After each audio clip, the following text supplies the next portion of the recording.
Hello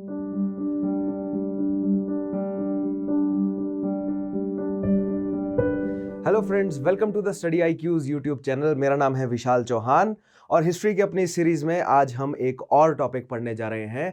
आज हम पढ़ेंगे द फर्स्ट जनरल इलेक्शंस के बारे में, यानी कि भारत के आज़ाद होने के बाद और फिर उसके बाद जब संविधान लागू हो गया उसके बाद जो पहले इलेक्शंस हुए हैं लोकसभा के लिए, उनके बारे में आज हम समझेंगे, राइट।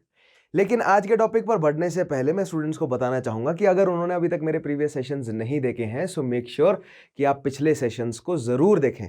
स्टडी IQ के यूट्यूब चैनल पर जाइए, वहां पर आपको मेरे नाम से प्लेलिस्ट मिल जाएगी, सभी लेक्चर्स उसमें अवेलेबल हैं। पिछले सेशंस को देखिए, बहुत अनिवार्य है। उसके अलावा अगर आप इस वीडियो के नीचे पिंड कमेंट में जाएंगे तो उस पिंड कमेंट में भी आपको मेरे पिछले सभी सेशंस के लिए एक कॉमन जो है वो प्लेलिस्ट का लिंक मिल जाएगा।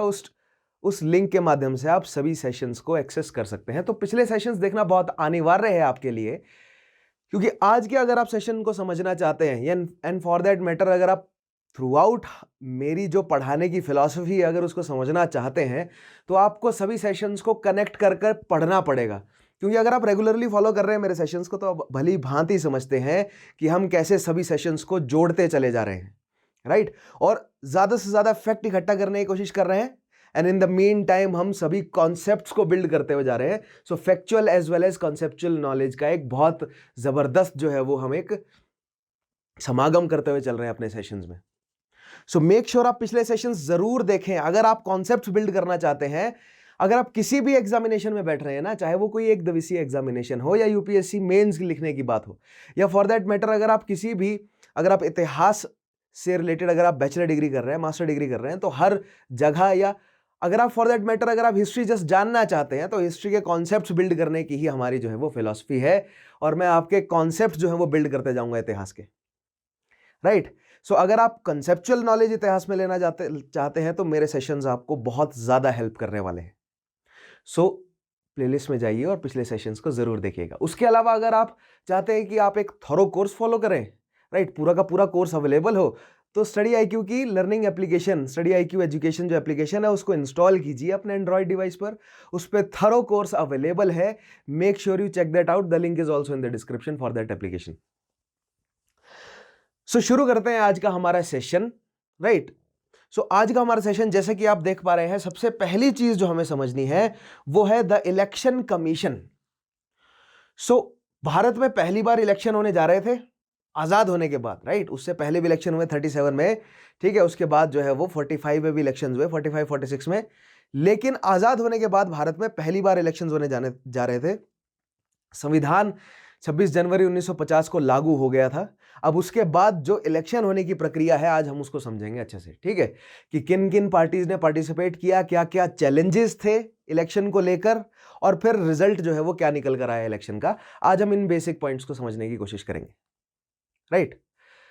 सो सबसे पहली चीज हम समझते हैं इलेक्शन कमीशन क्या है, ठीक है। सो पहला पॉइंट देखिएगा, the office of the election commission had been set up in a small way on January 25 1950। 25 जनवरी 1950 को इलेक्शन कमीशन का ऑफिस जो है वो सेटअप किया गया। इलेक्शन कमीशन का काम क्या होता है? सो अगर आपने पॉलिटी का बेसिक्स पढ़ा है तो आप जानते हैं कि इलेक्शन कमीशन का काम जो है वो इलेक्शंस करवाना और इलेक्शन से रिलेटेड जितनी भी गतिविधियां होती है उनको माइक्रो मैनेज करने का काम जो है वो इलेक्शन कमीशन करता है, ठीक है। लेकिन हम पहले इलेक्शन कमीशन की बात कर रहे हैं, तो हम क्योंकि पहला इलेक्शन कमीशन है तो इसने प्रेसिडेंस प्रोवाइड करी आजाद भारत के लिए, यानी इसने एग्जाम्प्लीफाई किया कि इलेक्शन कमीशन कैसे काम करता है, राइट। जो पहला इलेक्शन है ना भारत में आजादी के बाद, जो भी पहली पहली चीजें हुई स्वाभाविक था कि वो लैंडमार्क बन जाए, स्वाभाविक था कि वो प्रेसिडेंस बन जाए कि ऐसे होना है आगे भविष्य में काम। वैसे डेवलपमेंट की गुंजाइश तो है ही, विकास तो होना ही है, ठीक है, लेकिन एक बेंचमार्क सेट कर दिया कि ये जो शुरुआती काम है ये ऐसे हुआ है, अब जो भी होगा इससे नीचे नहीं, इससे बेहतर ही होगा, ठीक है। सो पहले इलेक्शन कमीशन की बात करते हैं। पहला इलेक्शन कमीशन 25 जनवरी 1950 में स्थापित किया गया।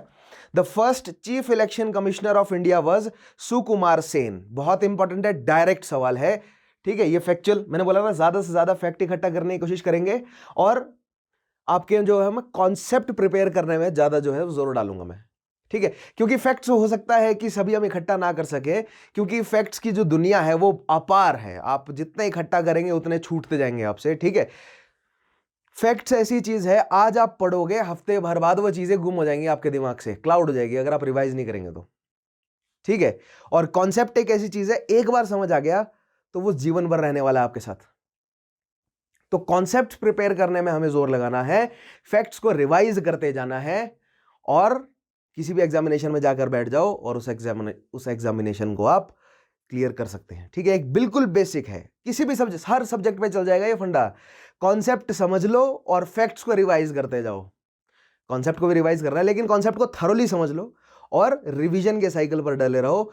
हर एक एग्जामिनेशन, हर एक लेवल के एग्जामिनेशन के लिए ये एक बेसिक स्ट्रेटेजी है, इसको अपना लो और अफसर बन जाओ, ठीक है। आगे देखिए। So first chief election commissioner Sukumar Sen ICS अफसर थे, हु अज्यूम्ड ऑफिस ऑन 21 मार्च 1950। 21 मार्च 1950 को जो है उन्होंने election commissioner, chief election commissioner का पोस्ट संभाला। He was an ICS officer, imperial या इंडियन सिविल सर्वेंट थे वो, यानी अंग्रेजों के टाइम से ही एक आईसीएस अफसर वो रहे, यानी एक सिविल सर्वेंट थे, ठीक है। Although the constitution provides for the appointment of other members of the election commission as and when necessary, for long after India became a republic the commission was a single member one। बहुत important सवाल है कि जो पहला election commission गठित हुआ वो कितने मेंबर का था। तो जवाब आपका जाएगा कि वैसे तो संविधान में एक अनुच्छेद है, मुझे आप तुरंत बताएंगे कमेंट्स में कौन सा अनुच्छेद है जो संविधान में इस चीज का प्रोविजन प्रोवाइड करता है कि जो इलेक्शन कमीशन है वो मल्टी मेंबर्ड हो सकता है। जरूरत पड़ने पर, जितनी जरूरत पड़ेगी उतने मेंबर जो है वो अपॉइंट कर दिए जाएंगे इलेक्शन कमीशन में। लेकिन जो पहला इलेक्शन कमीशन जो है वो गठित किया गया वो केवल एक ही मेंबर थे उसमें, जो कि चीफ इलेक्शन कमिश्नर थे, जिनका नाम था सुकुमार सेन, ठीक है। उन्होंने ही, वैसे ऐसा नहीं है कि एक ही व्यक्ति सारा काम कर रहा था, लेकिन ऑफिशियल कैपेसिटी एक व्यक्ति के पास थी, ठीक है, सुकुमार सेन। उनके अंदर उनके सबॉर्डिनेट्स थे, लेकिन इलेक्शन कमीशन का मेंबर जो है वो केवल एक ही व्यक्ति था। उन्होंने सर्वे करवाया भारत में, उस सर्वे की जो रिपोर्ट आई, राइट, उस रिपोर्ट के आधार पर फिर इलेक्शंस किए गए। आज हम उन रिपोर्ट को भी समझने की कोशिश करेंगे कि सुकुमार सेन जी की रिपोर्ट में क्या क्या बातें सामने आई, क्योंकि ये पहली बार किसी इलेक्शन कमीशन ने जनरल सर्वे करवाया था भारत की जनता का। 51 में क्या हुआ था, 51 में देखिए, संयोग से 51 में, संयोग नहीं है एक्चुअली, सोचा समझा था ये, 51 में सेंसस भी हुआ था। तो उस सेंसस से जो मिला हुआ डेटा है उसके आधार पे भी इलेक्शन पर असर पड़ा। वैसे सेंसस पूरा कंपाइल नहीं हो सका था, लेकिन स्टिल जो ओवरऑल मोटे मोटे आंकड़े जो इलेक्शन कमीशन के पास आ गए थे उसके आधार पर इलेक्शन में काफी जो है वो असर पड़ा उस सेंसस के डेटा का, ठीक है। तो आज हम उस चीज को भी समझेंगे, ठीक है। यहीं पर आपके लिए सवाल है कि पहली बार भारत में सेंसस कब हुआ था, किसने करवाया था पहली बार भारत में सेंसस, और कब होने की स्कीम थी। दो सवाल है कि पहली बार सेंसस कब होना चाहिए था और प्रॉपर तरीके से पहली बार सेंसस कब हुआ था, ठीक है। और अब सेंसस कब होने वाला है और वो कितनी संख्या होगी, मतलब कौन सा सेंसस होगा, ठीक है। The Election Commission of India is a permanent constitutional body established in accordance with the Constitution, ठीक है। क्या है इलेक्शन कमीशन? एक परमानेंट कॉन्स्टिट्यूशनल बॉडी है, ठीक है। एक परमानेंट कॉन्स्टिट्यूशनल बॉडी का मतलब क्या होता है, आप मुझे तुरंत कमेंट में बताएंगे। अगर आपने पॉलिटी के बेसिक्स पढ़े हैं तो आप भली भांति जानते होंगे कि एक परमानेंट कॉन्स्टिट्यूशनल बॉडी क्या होती है, ठीक है। नेक्स्ट पॉइंट देखिएगा, it has been made independent of the government of the day under article 324। ये आ गया वो आर्टिकल जिसका मैंने थोड़ी देर पहले जिक्र किया था, आपसे मांगा था। Under article 324 the election commission of India has been vested with the power of superintendence, direction and control of entire process for conduct of elections to parliament and legislature of every state and to the offices of president and vice president of India। अब यहां पर आप clearly देख सकते हैं क्या है, article 324 में इलेक्शन कमीशन के बारे में बताया गया है कि इलेक्शन कमीशन क्या है और उसकी ड्यूटीज क्या है, काम क्या है। तो देखिएगा, superintendence direction and control of the entire process for conduct of elections to parliament and legislature of every state and to the offices of president and vice president. तो ये डायरेक्ट सवाल बनता है, ठीक है। आर्टिकल 324 में इलेक्शन कमीशन किस किस के इलेक्शन करवाएगा? तो देखिएगा, लोकसभा यानी पार्लियामेंट के, लोकसभा राज्यसभा के तो वैसे इनडायरेक्टली इलेक्ट होते हैं, लेकिन एडमिनिस्टर करता है कौन? Election commission. सो पार्लियामेंट के, स्टेट लेजिस्लेटिव असेंबली के, प्रेसिडेंट के और वाइस प्रेसिडेंट के, चार आ गए। कौन कौन से? Parliament, state legislative assembly, president और वाइस प्रेसिडेंट। इनके इलेक्शंस का सुपरिंटेंडेंस, डायरेक्शन और कंट्रोल कौन करता है? इलेक्शन कमीशन, ठीक है। The election commission had to do a lot of ground work before the first polls were held of the day, ठीक है। अब देखिएगा, इलेक्शन कमीशन पहली बार एस्टेब्लिश हो रहा था, तो उस इलेक्शन कमीशन के सामने बहुत सारी जिम्मेदारियां थी। उस इलेक्शन कमीशन को बहुत सारे जिम्मेदारियां निभानी थी।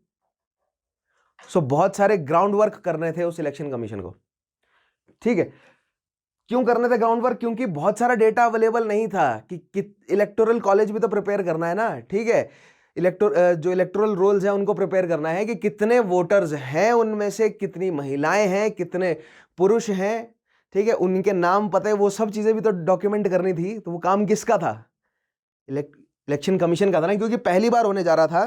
तो वो जिम्मेदारी सारी की सारी किसके पास थी? इलेक्शन कमीशन के पास, ठीक है। तो पहला पॉइंट उठाते हैं, आगे देखिएगा। नेक्स्ट आएगा अब लीगलाइजेशन ऑफ पोल्स। पोल्स को लीगलाइज कैसे किया गया, अब हम ये समझेंगे। Two major measures were passed by Parliament which provided the detailed law under which elections were held, ठीक है। पार्लियामेंट द्वारा दो मेजर लॉज ऐसे दिए गए जिसके अंडर इलेक्शंस जो हैं वो किए गए, ठीक है।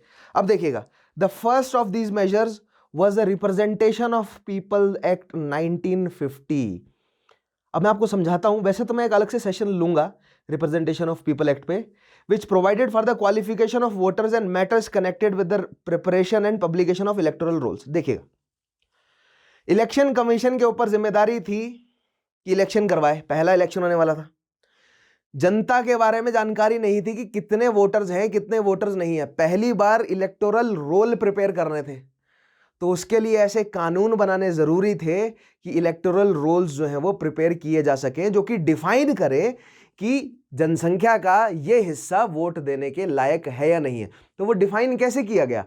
उसकी डेफिनेशंस जो है वो एक एक्ट के माध्यम से आई, और वो एक्ट ही है representation of people act 1950, which provided for the qualifications of voters and matters connected with the preparation and publication of electoral rolls। Next point है, it also allocated the number of seats in the House of People to several states and fixed the number of seats in each state legislature। House of People यानी कि लोकसभा में कितनी सीटें होंगी, इसको fix पहली बार किसने किया? तो पीपल्स एक्ट 1950, ठीक है। राज्यों की लेजिस्लेटिव असेंबलीज में, हर एक राज्य, जितने भी राज्य थे उस समय, उनकी लेजिस्लेटिव असेंबलीज में part A, part B, part C, ठीक है, उनमें से जिनको एलिजिबल रखा गया, जिन स्टेट्स को एलिजिबल रखा गया इलेक्शन के लिए, उनकी लेजिस्लेटिव असेंबली में कितनी सीट्स होंगी उसको भी डिफाइन किया गया, किससे? पीपल्स एक्ट 1950 से। तो बहुत इंपॉर्टेंट है ये। The second legislation was Representation of People Act 1951, which laid down other provisions relating to qualifications and disqualification of members and conduct of elections, poll expense, poll itself, counting of votes, etc। देखिएगा, अब ये जो representation of people act आया 1950 में और representation of people act आया 1951 में, तो 1951 वाला 1950 वाले एक्ट का पूरक है, यानी कॉम्प्लीमेंट किया 1951 वाले एक्ट ने। जो चीजें 1950 वाले एक्ट में रह गई थी, देखिएगा, पहली बार मैंने बोला ना, प्रेसिडेंस नहीं है कोई, ठीक है, हमें पता नहीं है कि चीजें कैसे करनी है। हमने वैसे रशिया के इलेक्शंस को हम जितने भी नेता थे उस समय के एक्टिव, जितने भी कानून के जानकार थे, क्योंकि लगभग सभी वकील थे, जो पढ़े लिखे नेता थे वो लगभग सभी वकील थे, ठीक है। तो उन सभी वकीलों ने, जितने भी प्रोग्रेसिव राष्ट्र थे, जैसे ब्रिटेन में इलेक्शंस होते थे, रशिया में अगर इलेक्शन हुए, ठीक है, तो जितने भी प्रोग्रेसिव राष्ट्र हैं जहां जहां पर इलेक्शंस हुए हैं उनके इलेक्शंस को स्टडी किया गया। लेकिन भारत जैसी डाइवर्स कंट्री में उस स्टडी को अप्लाई करना बहुत कठिन था। इसीलिए भारत में अभी हिट एंड ट्राई वाला मोड था। पहली सरकार के ऊपर सबसे ज्यादा दबाव होता है, याद रखिएगा। किसी भी देश में जब पहली सरकार बनती है ना, उसमें सबसे ज्यादा दबाव होता है। अफ्रीका में पहली सरकारें बनी, लुप्त हो गई, नहीं चल पाई ज्यादा समय तक। क्यों नहीं चल पाई? ठीक है, भंग हो गई सरकारें, और अन्य बड़ी जो है वो कैपिटलिस्ट शक्तियों ने वापस उनको कॉलोनाइज कर दिया अलग अलग तरीकों से। ठीक है, ऐसा क्यों है? क्योंकि जो शुरुआती लीडर्स हैं वो सिचुएशन के प्रेशर को हैंडल नहीं कर सके, ऐसे फैसले नहीं लिए जा सके जिससे राष्ट्र जो है वो सस्टेन कर सके। और भारत जैसा इतना डाइवर्स, इतना कॉम्प्लेक्स, इतना रिसोर्सेज रिच राष्ट्र, ठीक है, जिसके पास इतना ज्यादा पोटेंशियल था हाइट्स तक जाने का, उसकी जो पहली सरकार है उसके ऊपर बहुत ज्यादा प्रेशर था। अभी तो इंटरिम गवर्नमेंट है इलेक्शन से पहले, right? Constituent assembly was the interim government. उनके 15 मैंने आपको लिखवाए थे, ठीक है, उनके जितने भी मिनिस्टर्स थे उनके नाम। अब इलेक्शन होने जा रहे थे, प्रॉपर जो है वो कैबिनेट बनने जा रहे थे, या इस तरह कहा जाए कि पार्लियामेंट एस्टेब्लिश होने जा रही थी। तो जो पहली पार्लियामेंट होने जा रही थी उनके ऊपर बहुत बड़ी जिम्मेदारी थी कि भारत टूटना नहीं चाहिए। मैंने आपको पिछले सेशन में बताया कि समस्या है कि भारतीय संघ बना रहे, भले ही किसी की डिमांड कितनी भी जायज लगे, किसी भी राज्य के राजा या शासक के या नवाब के तर्क कितने भी जायज लगे, लेकिन द बिगर पिक्चर इज कि भारतीय उपमहाद्वीप की ज्यादा से ज्यादा जनसंख्या को ज्यादा से ज्यादा भूमि जो है वो प्रोवाइड की जाए, ताकि ज्यादा से ज्यादा जनसंख्या को मुख्य धारा पर लाने के लिए ज्यादा से ज्यादा जो है वो ऑप्शंस अवेलेबल हों, राइट? तो ये पिछले सेशन में हम समझ चुके हैं इस चीज को। तो उसी तरह की कुछ जिम्मेदारी जो है वो नई सरकार के सामने भी आने जा रही थी। इसीलिए रिप्रेजेंटेशन ऑफ पीपल्स एक्ट 1950 में आया। जैसे ही आया, जितने भी वकील हैं सब में बहस मच गई कि इसमें ये कम है, ये ज्यादा है, ये ठीक करो, ये हटाओ, ठीक है, ऐसे होनी चाहिए वोटिंग, इसको ऐड करो, इसको हटाओ, ठीक है, ये रूल होने चाहिए वोटिंग में, इस तरह काउंटिंग होगी। बहुत जबरदस्त बहस हुई, एक साल सभी वकील उतर गए उस बहस में। और फिर एक साल के बाद फिर से जो है वो रिप्रेजेंटेशन ऑफ पीपल्स एक्ट लाया गया 1951 में, रिवाइज करके, एडिशनल चेंजेस को लाकर, ठीक है, ताकि इलेक्शंस जो है वो स्मूथेस्ट तरीके से हो सके, ठीक है। सो इस तरह हमारे पास दो रिप्रेजेंटेशन ऑफ पीपल एक्ट आते हैं। सो दूसरा देखिएगा, the second legislation was the representation of people act 1951 which laid down other provisions relating to qualifications and disqualifications, ठीक है, क्वालिफिकेशन भी है और डिसक्वालिफिकेशन भी है of members, the conduct of elections, polls expenses, polls itself, counting of votes, ठीक है, election कैसे होंगे, काउंट कैसे होगी, वोटिंग कैसे जो है वो की जाएगी, वोटिंग काउंट कैसे की जाएगी, ये सारी चीजें रिप्रेजेंटेशन ऑफ पीपल एक्ट 1951 में, ठीक है।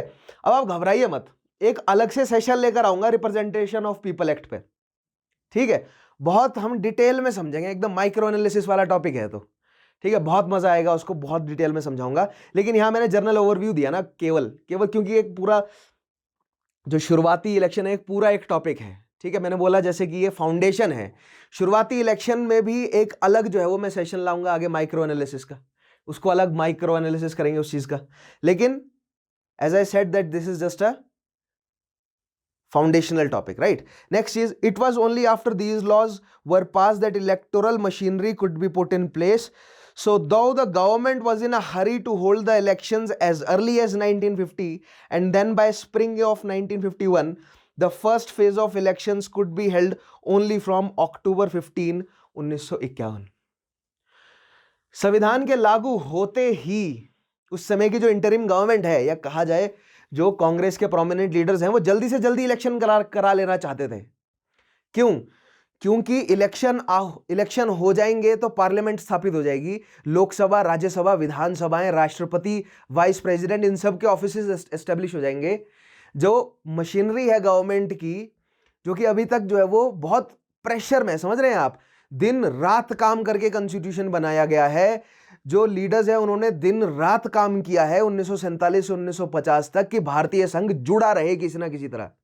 आप इमेजिन नहीं कर सकते लोगों ने कितनी ज्यादा मेहनत करी होगी। ठीक है, बहुत ज्यादा मेहनत करी है लोगों ने, सभी नेताओं ने, सभी भारत के उस समय के सभी नेताओं ने अपनी अपनी कैपेसिटी में बहुत मेहनत करी है। राष्ट्र बनाना कोई आसान काम नहीं था। भारत जो आज तक जो जुड़ा हुआ है इतनी डाइवर्सिटी होने के बावजूद, ये एक मिरेकल है। कई लोगों ने इस पर किताबें लिखी हैं कि जो पहला इलेक्शन है वो एक चमत्कार था। या भारत को अंग्रेज जब छोड़ के चले गए थे ना, तो यूरोपीय शक्तियों को यह था कि ये नहीं टिक पाएगा, 5-7 साल में हम इसको धर लेंगे वापस। ठीक है, लेकिन भारत जो है वो इतने लंबे समय तक जुड़ा हुआ है और अभी भी प्रोग्रेस की तरफ बढ़ रहा है लगातार। तब से ये शुरुआत की जो उस समय की जो यूरोपियन सरकारें थी उनके लिए अचंभा था कि ये कर कैसे लिया इन्होंने। ठीक है, तो बहुत ज्यादा मेहनत लगी है, लोग सक्षम थे। ठीक है, आज के मुकाबले मुझे कहने में आपत्ति होती है, लेकिन आज के मुकाबले तब के लीडर्स ज्यादा सक्षम थे, जब आज जो हैं वो इंफॉर्मेशन के मॉड्यूल्स ज्यादा बेटर तरीके से अवेलेबल हैं। तब के लीडर्स को अगर आप किसी भी लीडर को उठाएंगे ना, उसका एजुकेशनल बैकग्राउंड चेक करेंगे तो 2-2 3-3 डिग्रियां मिलेंगी उनके पास, और ऐसी वैसी डिग्रियां नहीं, अच्छे अच्छे कॉलेजेस में भारत से भी और बाहर से पढ़े हुए, और सभी आपको स्कॉलर मिलेंगे, सभी आपको ऑथर्स मिलेंगे, चाहे किसी भी आइडियोलॉजी को फॉलो करते हो, चाहे वो कम्युनिस्ट हो, सोशलिस्ट हो, राइट विंग हो, लेफ्ट विंग हो, कोई भी हो, आपको सभी जो है वो इंटेलेक्चुअल मिलेंगे। कोई भी आपको ऐसे नहीं मिलेगा कि किसी के ऊपर इतने केसेस चल रहे हैं, इतने चार्जेस लगे हुए हैं, गुंडागर्दी, माफिया राज आपको नहीं देखने को मिलेगा उस समय की पॉलिटिक्स में। भले ही उनकी जो पॉलिटिकल एस्पायरेशंस या उनके पॉलिटिकल जितने भी आप मान सकते हैं कि उनके मैनिफेस्टो बेशक अलग अलग हो, ठीक है, लेकिन लोग जो है वो कैरेक्टर वाले थे, पढ़े लिखे इंटेलिजेंट लोग थे, और एक सद्भावना थी उनके आपस में। भले ही उनके जो है वो दोनों, अगर दो नेताओं के भले ही इंटेलेक्चुअल्स जो मोटिव्स हैं वो अलग अलग हों, उनकी धारणाएं अलग अलग हों, लेकिन एक दूसरे के लिए सद्भावना, रिस्पेक्ट की भावना थी। ठीक है, तो आज के समय में मुझे बोलने में बहुत आपत्ति होती है, बुरा लगता है इस चीज़ की कि हमारे भारत की पॉलिटिक्स, हमारे भारत के लीडर्स जो हैं वो बहुत डिग्रेड हो चुके हैं इस मामले में। ठीक है, वो पढ़े लिखे लीडर्स अब रहे नहीं। ठीक है, मतलब जो पढ़ा लिखा वर्ग है, समझ रहे हैं आप, मैंने आपको अंग्रेजों का सिस्टम समझाया ना, मिडिल क्लास बनाओ, उसको अपने ऊपर जो है वो डिपेंडेंट कर लो, और वो समाज के प्रति जो है वो आंखें बंद कर ले। वही आज के केस में हो रखा है। जो मिडिल क्लास है, जो एजुकेटेड है, वो बहुत हद तक जो है वो पॉलिटिक्स, जो एक्टिव पॉलिटिक्स है उससे दूर है। ठीक है, जो एक्टिव पॉलिटिक्स है वो बहुत ज़्यादा जो है वो डिग्रेड हो चुकी है। करप्ट वर्ड नहीं यूज़ करना चाहूँगा मैं, क्योंकि करप्ट वर्ड जब आप यूज़ कर लेते हैं ना, तो फिर बहुत पीछे इतिहास तक चला जाता है करप्शन, क्योंकि करप्शन जो है वो समय समय पर उसकी धारणाएं चेंज होती गई है। ठीक है, लेकिन डिग्रेड हो गया, मोरालिटी डिग्रेड हो गई है पॉलिटिक्स की। ठीक है, यहां तक छोड़ देते हैं इस पॉइंट को, आगे कभी मैं अपने ओपिनियंस आपको बताऊंगा पॉलिटिक्स के बारे में। ठीक है, पोस्ट इंडिपेंडेंस में पहले इलेक्शन के बाद मैं धीरे धीरे जो है वो पॉलिटिक्स आपके साथ थोड़ी थोड़ी जो है वो शेयर करनी शुरू करूंगा, माइक्रो एनालिसिस में खासकर हम उन चीज पे डिटेल में जाएंगे। खैर, सो यहां पर हम समझ गए कि अक्टूबर 15, 1951 को पहले क्या हो गए, इलेक्शंस। ठीक है, अब देखते हैं आगे। Of the 489 seats in house of people to be filled by election. अब ये जो दोनों रिप्रेजेंटेशन एक्ट है ना, इसमें क्या डिसाइड किया गया, हाउस ऑफ पीपल, लोकसभा में टोटल कितनी सीट होंगी, 489। तो ये डायरेक्ट सवाल है, फैक्चुअल सवाल हो गया कि पहले जनरल इलेक्शन में लोकसभा के लिए कितनी सीटें थी, तो 489 पहले जनरल। अब ये कॉन्सेप्चुअल क्वेश्चन और फैक्चुअल क्वेश्चन का मिक्स है कि पहले जनरल इलेक्शन में लोकसभा की सीट को डिफाइन करने के लिए कानून कौन सा था। ठीक है, तो आप बताएंगे रिप्रेजेंटेशन ऑफ पीपल्स एक्ट। ठीक है, in the house of people to be filled by election 72 seats were reserved for candidates belonging to scheduled caste, 26 for candidates belonging to scheduled tribe। 489 total seats हैं, जिसमें केवल दो तरह की reservation, scheduled caste के लिए और शेड्यूल्ड ट्राइब के लिए। ठीक है, शेड्यूल्ड ट्राइब्स के लिए 26 और शेड्यूल्ड कास्ट के लिए 72। बाकी आप पूछेंगे तो फिर बाकी कहां चले गए। ठीक है, मुस्लिम्स के लिए रिप्रेजेंटेशन थी या नहीं थी। ठीक है, एंग्लो इंडियंस के लिए, क्रिश्चियंस के लिए, पारसीज के लिए, यहूदियों के लिए, इनके लिए रिप्रेजेंटेशन थी या नहीं थी, इनका क्या बना। तो अगर आप जानते हैं तो नीचे मुझे जवाब दे दें कि क्या मुस्लिम्स को रिप्रेजेंटेशन थी या नहीं थी, कमेंट में। ठीक है, और अगर नहीं जानते हैं तो इसके ऊपर भी जल्दी एक सेशन लेकर आऊंगा मैं, वहां पर सारी बातें आपको क्लियर हो जाएंगी। ठीक है, नेक्स्ट देखिएगा, the total number of seats in legislative assemblies. ठीक है, ये तो सेंटर का मामला है, किसका, पार्लियामेंट यानी सेंटर का मामला है। लेजिस्लेटिव असेंबलीज की बात की जाए तो 3283 सीट्स, 3283 टोटल सीट्स थी लेजिस्लेटिव असेंबलीज में, यानी जितनी भी लेजिस्लेटिव असेंबली थी, पार्ट ए पार्ट बी जितने भी राज्य थे उन कुल मिलाकर उनमें 3283 सीट थी। Out of these 477 were reserved for scheduled caste and 192 for scheduled tribe. ठीक है, 477 इन लेजिस्लेटिव असेंबली की जो सीट थी उसमें से 477 किसके लिए, शेड्यूल्ड कास्ट के लिए, और शेड्यूल्ड ट्राइब के लिए कितनी है, 192 सीट्स। ठीक है, आगे बढ़ते हैं। अब हम समझते हैं independent India goes to polls for the first time. पहली बार जब इलेक्शन हुए तो उससे रिलेटेड कुछ फैक्ट्स के बारे में समझने की कोशिश करते हैं। ठीक है, the elections were held based on universal adult franchise. ठीक है, अब यूनिवर्सल अडल्ट फ्रेंचाइज के लिए एडवोकेसी कांग्रेस ने भी और अन्य भारतीय पार्टियों ने भी अंग्रेजों से बहुत लंबे समय से कर रहे थे, वो कि एडल्ट फ्रेंचाइज के ऊपर जो है वो आप वोटिंग कराइए। आप क्या इतना लिमिटेड इलेक्टोरेट रखते हैं, केवल जमींदारों से आप इलेक्शन करवा रहे हैं। ठीक है, मैंने आपको बोला 14% रखा गया था 37 में। ठीक है, और 45 के इलेक्शंस में बहुत ज्यादा कम कर दिया गया था। 14% ऑफ द होल, मतलब पूरी पॉपुलेशन का 14% जो इलेक्टोरेट में रखा गया था 37 के इलेक्शन में, that was the maximum for that time. उसके बाद 45 में घट गया। ठीक है, लेकिन अब आजादी के बाद कांग्रेस के ऊपर जिम्मेदारी थी, जो उन्होंने वायदे किए हैं कि सबसे वोटिंग कराई जाएगी, अब उस वायदे को फुलफिल करने का समय आया था और उन्होंने ये ऐलान किया कि भारत में जो भी व्यक्ति 21 साल की उम्र से बड़ा है, यानी अडल्टहुड के लिए एज उन्होंने 21 साल रखी गई थी, बिल्कुल सही था, 21 साल होनी चाहिए अडल्ट होने की उम्र। 18 साल का व्यक्ति मैं समझता हूं कि थोड़ा नासमझ रहता है अभी भी। आप खुद सोच के देखिए, अगर आप अभी 18 साल के हों या आप जब 18 साल के थे तब आप में कितनी समझ थी, और अगर आप अभी 21 साल के हैं या आप कभी जब 21 साल के थे तब आप में कितनी समझ थी। क्या आपको लगता है कि आपको अडल्ट 18 साल में घोषित करना चाहिए था या 21 साल में? अगर मैं अपनी पर्सनल ओपिनियन दूं तो मुझे तो 18 साल की उम्र में बिल्कुल खास नॉलेज नहीं थी कि ये दुनिया, ये पॉलिटिक्स, ये सिस्टम कैसे काम कर रहा है। मुझे तो ऐसा लगता है कि 21 साल के बाद मुझे जो है वो दुनियादारी की थोड़ी समझ 21 साल की उम्र तक आनी जो है वो शुरू हुई थी। उससे पहले तो वही भोलेपन में जीवन बीता था। ठीक है, तो अडल्टहुड जो है वो 21 साल फिक्स रखा गया, और जो भी अडल्ट है भारत में, irrespective of gender, race, caste, creed, जो भी अडल्ट है भारत में वो वोट दे सकता है, बशर्ते उसके पास जो है वो वोट दे सकता है अगर उसके पास इलेक्टोरल कॉलेज, यानी कि उसका नाम जो है वो दर्ज करने के लिए इलेक्शन कमीशन उस तक पहुंच सके। क्योंकि भारत जैसा इतना बड़ा देश, पहली बार वोटिंग हो रही है, तो ये मुमकिन नहीं था कि सभी एडल्ट्स तक जो है वो इलेक्शन कमीशन पहुंच जाए। गांव गांव, ट्राइब में जाकर जो है वो लोगों को डॉक्यूमेंट किया जा सके कि आप जो है वो वोट देने के हकदार हैं। तो पहली बार इलेक्शन हो रहा था तो काफी लोग जो हैं वो बाहर भी रह गए थे इलेक्टोरल रोल से, लेकिन फिर भी एक बहुत बड़े लेवल पर इलेक्शन होने जा रहे थे, तो बहुत लोग खड़े हुए थे इलेक्शन में। आप मानेंगे नहीं, लाखों में लोग जो है वो इलेक्शन में खड़े हुए थे, तो काफी बड़ी संख्या थी। ठीक है, so the elections were held based on universal adult franchise. Universal adult franchise शब्द का मतलब क्या होता है? देखिए, अडल्ट का मतलब उस समय अडल्ट का मतलब था एक 21 साल का व्यक्ति। ठीक है, और यूनिवर्सल का मतलब ये कि सभी, irrespective of their gender, race, caste, creed, ठीक है, उनकी जाति, उनके धर्म, उनके लिंग के भेद के, लिंग मतलब किसी भी चीज में भेद नहीं करना आपको।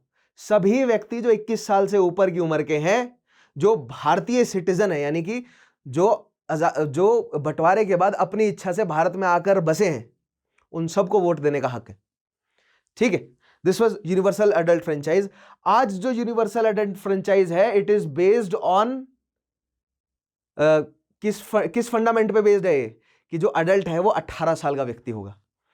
ठीक है, with all those 21 years of age और older having the right to vote. The total number of voters enrolled in the whole of India excluding Jammu and Kashmir व 17,32,13,13,13,32,13,32,635 सॉरी 17,32,00,000 लोग से ज्यादा जो हैं वो एनरोल किए गए। देख रहे हैं आप, इसको मैं कह रहा हूं कि दिन रात की मेहनत। संविधान लागू होने के बाद 2 साल के अंदर अंदर 17 करोड़ लोगों को 1950-51 में टेक्नोलॉजी में जो क्रांति आई है उससे बहुत पहले, यानी एनालॉग दुनिया में, जो अब है ना डिजिटल वर्ल्ड है, तब तो एनालॉग वर्ल्ड था। तो एनालॉग दुनिया में घर घर जाकर डोर टू डोर सर्वे करके 2 साल के भीतर 17 करोड़ से ज्यादा लोगों को एनरोल करा गया इलेक्शन के लिए। ठीक है, ये थी मेहनत लोगों की। अब यहां पर क्रिटिसाइज करने वाले करते हैं, और ये बनता भी है क्रिटिसिज्म, कि इतना जो एनरोलमेंट हुआ है ये क्यों करवाया गया, राइट। अब देखिए, वादा किया गया था सबको जो है वो मुख्य धारा में लाया जाएगा और सबसे वोटिंग करवाई जाएगी। ये पहला स्टेप था उसके प्रति कि सभी लोगों को मुख्य धारा से के साथ जोड़ा जाए। ठीक है, भारत की सभी जनता को जो है वो अवेयर कराया जाए कि हो क्या रहा है यहां पे। क्योंकि आप ये बात मान सकते हैं कि बहुत सारा ऐसा वर्ग था समाज का, भारत की जनसंख्या का ऐसा वर्ग था जिनको पता ही नहीं था कि हो क्या रहा है भारत में। जो पिछले दूर दराज के क्षेत्र में रह रहे हैं, जो दूर दराज की ट्राइब्स में रह रहे हैं, उनको क्या पता कि क्या आजादी क्या लड़ाई। उनके लिए तो उनका सिस्टम वैसे ही चल रहा है। ठीक है, जैसे अगर मैं फॉर एग्जांपल अपनी ट्राइब की बात करूं, मेरी खुद की जो ट्राइब है वहां पर जो मुख्य शहर है ना, ठीक है, मान लीजिए मैं मतलब चंबा, मैं हिमाचल प्रदेश के चंबा जिले से बिलोंग करता हूं, और चंबा जिले में मैं गद्दी ट्राइब से बिलोंग करता हूं, और जो गद्दी ट्राइब है वो मुख्यतः भरमौर नाम के क्षेत्र में स्थापित है।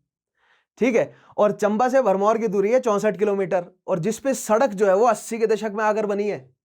उससे पहले सड़क ही नहीं थी, केवल पगडंडी थी जिसमें जानवर ले जाया करते थे गद्दी लोग। ठीक है, तो 64 किलोमीटर तक मुख्य धारा तो छोड़ो, किसी प्रकार की धारा नहीं थी वहां तक, कोई नहीं पहुंच रहा था हमारी ट्राइब तक। हमारी ट्राइब तक मैं आपको बता सकता हूं, ऐसे मैं अपनी ट्राइब का एग्जांपल दे रहा हूं, ऐसे बहुत पूरे भारत में थ्रू आउट ऐसे बहुत सारे रीजन्स हैं जहां पर मुगल्स छोड़ो, सुल्तान तक नहीं पहुंच सके, दिल्ली सुल्तान नहीं पहुंच सके, मुगल्स तक नहीं पहुंच सके। ठीक है, वहां तक जो है वो वहां हमारे यहाँ का लोकल राजा नहीं पहुंच पाता था, राइट। तो वो जो इसीलिए ट्राइब का दर्जा दिया गया, क्योंकि वो पिछले 1000 सालों से कटे हुए हैं दुनिया से, वो पीछे ही हैं, उन तक कुछ पहुंचा ही नहीं आज तक। ठीक है, सो ऐसे भी तो दुनिया थी, ऐसे भी तो लोग थे देश में, उन तक पहुंचना, डोर टू डोर से सर्वे करना, लेकिन पहुंचे हैं लोग। ठीक है, ऐसी बात नहीं है, पहुंचे हैं, लेकिन हमारी जो ट्राइब है उन्होंने इतना इंटरेस्ट नहीं दिखाया, बहुत बहुत मिनिमम इंटरेस्ट दिखाया। ठीक है, चंबा के राजा साहब की सहायता से इलेक्टोरल कॉलेज जो है वो वहां पर पहुंचा था, लेकिन एक बहुत लिमिटेड गांव नहीं पहुंचा, जो मुख्य भरमौर है वहां तक पहुंचा, लेकिन उससे आगे वो नहीं जा सके, उनकी हिम्मत नहीं हुई। ठीक है, तो इस तरह की कहानी केवल मेरे अकेले ट्राइब की नहीं है, भारत में इस तरह के बहुत सारे गांव और ट्राइब्स थे, ऐसे पिछड़े इलाके थे जहां तक नहीं थी पहुंच। ठीक है, कोई नहीं पहुंच सका था वहां तक, उनको उन लोगों को मुख्य धारा में जोड़ना है। ठीक है, इसीलिए समझ रहे हैं, इसीलिए उनको ट्राइबल का दर्जा है, कि वो लोग पिछले 1000 सालों से पिछड़े हुए हैं, उनको पता ही नहीं है कि समाज में क्या क्या बदलाव आ चुके हैं।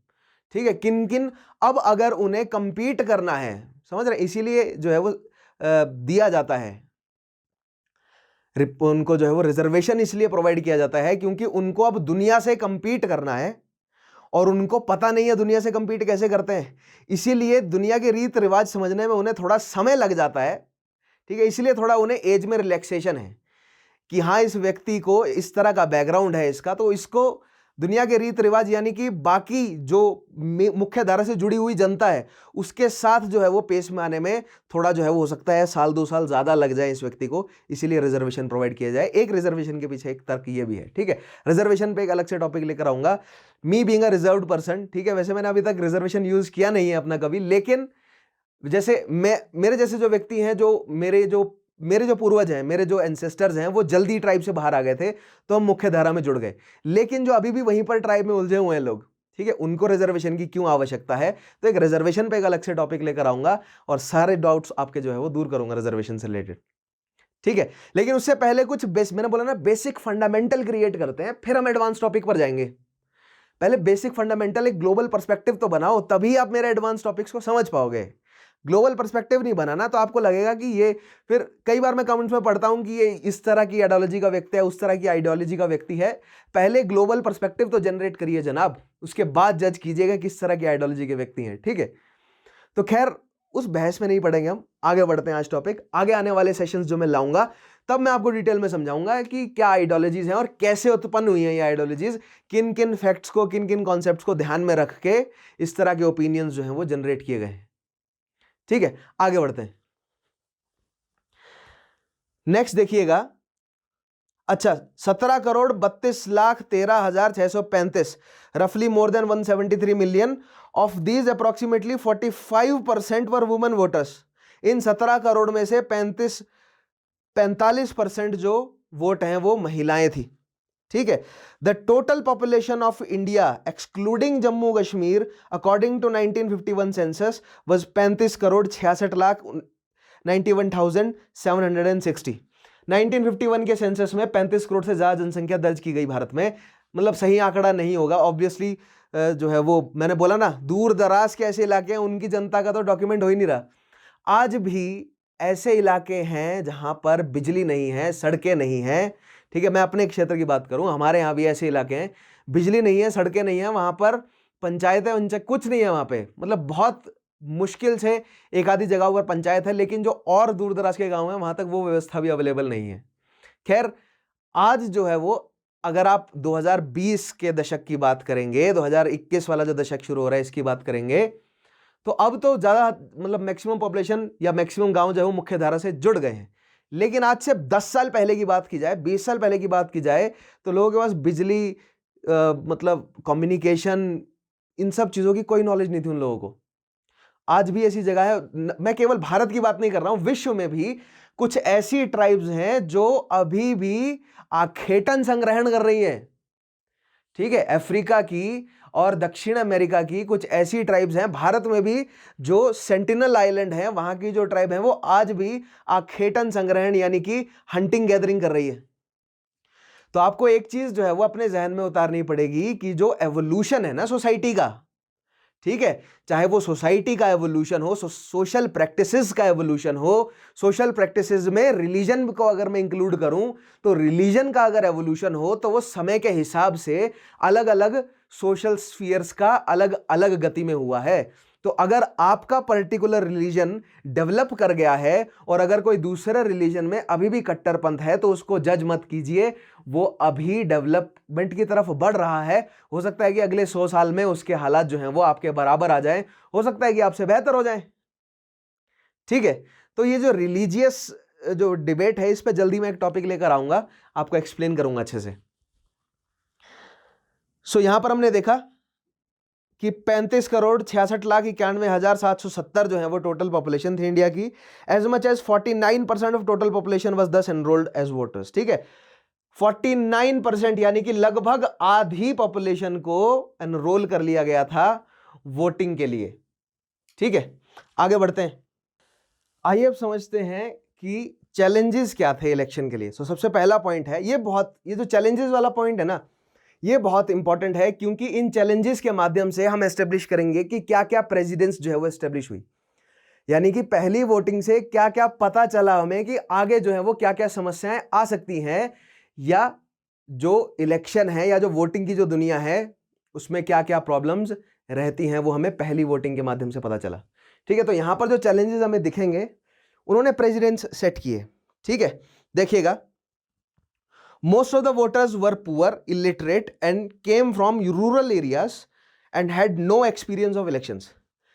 देखिएगा, इलेक्शन तो पहले भी हुए थे, 37 में भी हुए थे, 45-46 में भी हुए थे, लेकिन इलेक्शन का एक्सपीरियंस लोगों को नहीं था, ज्यादातर पॉपुलेशन को नहीं था। इस बार 50% पॉपुलेशन को एनरोल कर लिया गया था, यानी भारत में लगभग जो है वो हर क्षेत्र में जितने भी रूरल से रूरल एरिया के लोगों को वोटिंग करने के लिए प्रोत्साहित किया गया था। ठीक है, लेकिन पहले अंग्रेजों के टाइम में क्या होता था, जो इलेक्टोरल रोल होता था, ये इलेक्टोरल कॉलेज जो होता था वो बहुत ज्यादा लिमिटेड होता था।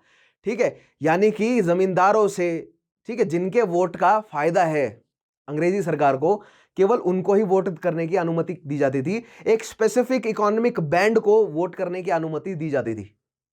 उसमें उस इकोनॉमिक बैंड में पीजेंट्री का कोई लेना देना नहीं था। जो मजदूर हैं, जो ग्रामीण रूरल लेवल की जो जनता है, उनका वोट करने से कोई लेना देना नहीं था आजादी से पहले तक। लेकिन संविधान के लागू हो जाने के बाद अब जनता के या अब भारत के हर एक नागरिक जो कि अडल्ट है उसको वोट करने का हक था।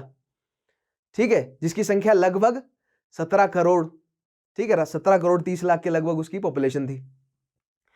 तो उन सबको उन सबसे वोट करवाना है, और वो उनमें से 90 से ज्यादा प्रतिशत लोग जो हैं वो क्या है, अनपढ़ हैं। और उन सब में से ज्यादातर लोगों ने आज तक वोट डाला नहीं, उनको पता ही नहीं है वोट कैसे डलता है, वोट का मतलब क्या है, यानी इलेक्शन की फिलॉसफी नहीं पता उन्हें कि होता क्या है।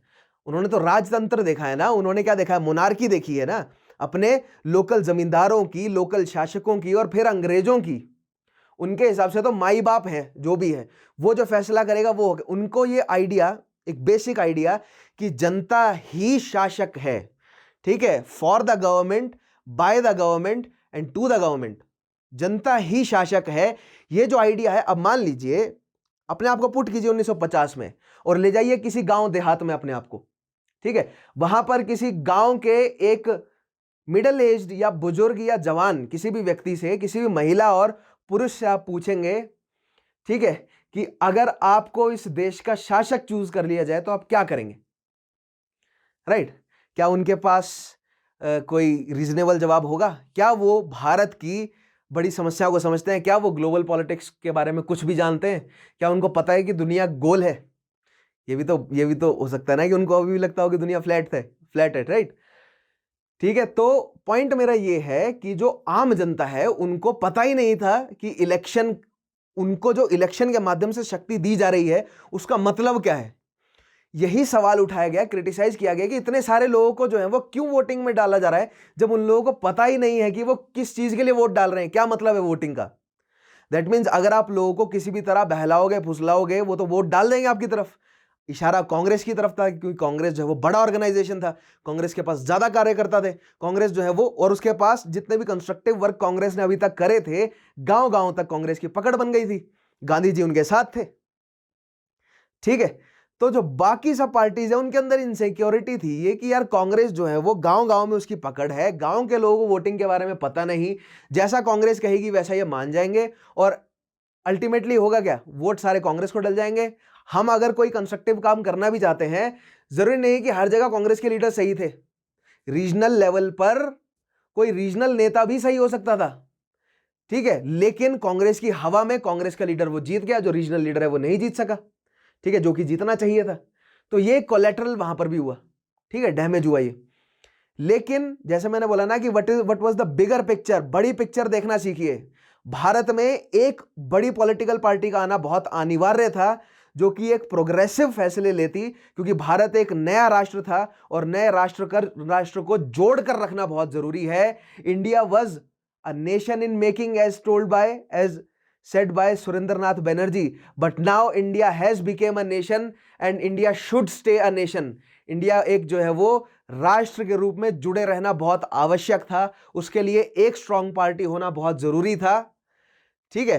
अब बाद में इस चीज को डिक्टेटरशिप का नाम दिया गया, जवाहरलाल नेहरू डिक्टेटर हैं, ठीक है, बहुत आवश्यक था, वो समय की डिमांड थी कि वो अपने हिसाब से या अपनी अथॉरिटी के हिसाब से मेजॉरिटी से जो है वो फैसलों को इंपोज करें, ताकि एक डायरेक्शन में जो है वो ग्रोथ बढ़ती रहे, ठीक है। अगर ग्रोथ हो रही है किसी एक डायरेक्शन में हो तो ही सही है, अगर ग्रोथ बेशक पॉजिटिव, क्योंकि एक डायरेक्शन में होगी तो वो पॉजिटिव ही होगी, अगर आप अलग अलग डायरेक्शन में खींचेंगे तानेंगे तो ग्रोथ नहीं हो पाएगी, ठीक है। और उस समय की जो अलग अलग पॉलिटिकल पार्टीज है, कम्युनिस्ट का एजेंडा अलग था, हिंदू महासभा का एजेंडा अलग था, ठीक है, उसके अलावा जो सोशलिस्ट हैं उनके एजेंडा अलग थे, किसान पार्टियों के, मजदूर पार्टियों के, सबके एजेंडाज अलग अलग थे।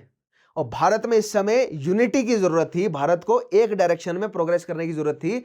इसीलिए कई जगहों पर, इनफैक्ट सरदार पटेल ने भी और बीजी तिलक ने भी इस बात को एडमिट किया है कि भारत अगर आजाद हो तो कुछ समय तक डिक्टेटरशिप रहे भारत में, ताकि भारत जुड़ा रहे। एक बार जो भारत की बेसिक समस्या है ना, इकोनॉमी जो है वो 0 GDP से प्लस में आ जाए, ठीक है, एक बार जो बिल्कुल बेसिक और लोगों को आदत हो जाए इंडिया एज अ नेशन में रहने की, मतलब 15-20 साल गुजर जाएं, भारत एज अ नेशन में रहने की लोगों को आदत हो जाए, ठीक है, लोगों को यह पता चल, क्योंकि मैंने आपको पिछले सेशन में बताया कि 1947 के आसपास यह धारणाएं बहुत प्रचलित थी कि हमें एक अलग राष्ट्र चाहिए।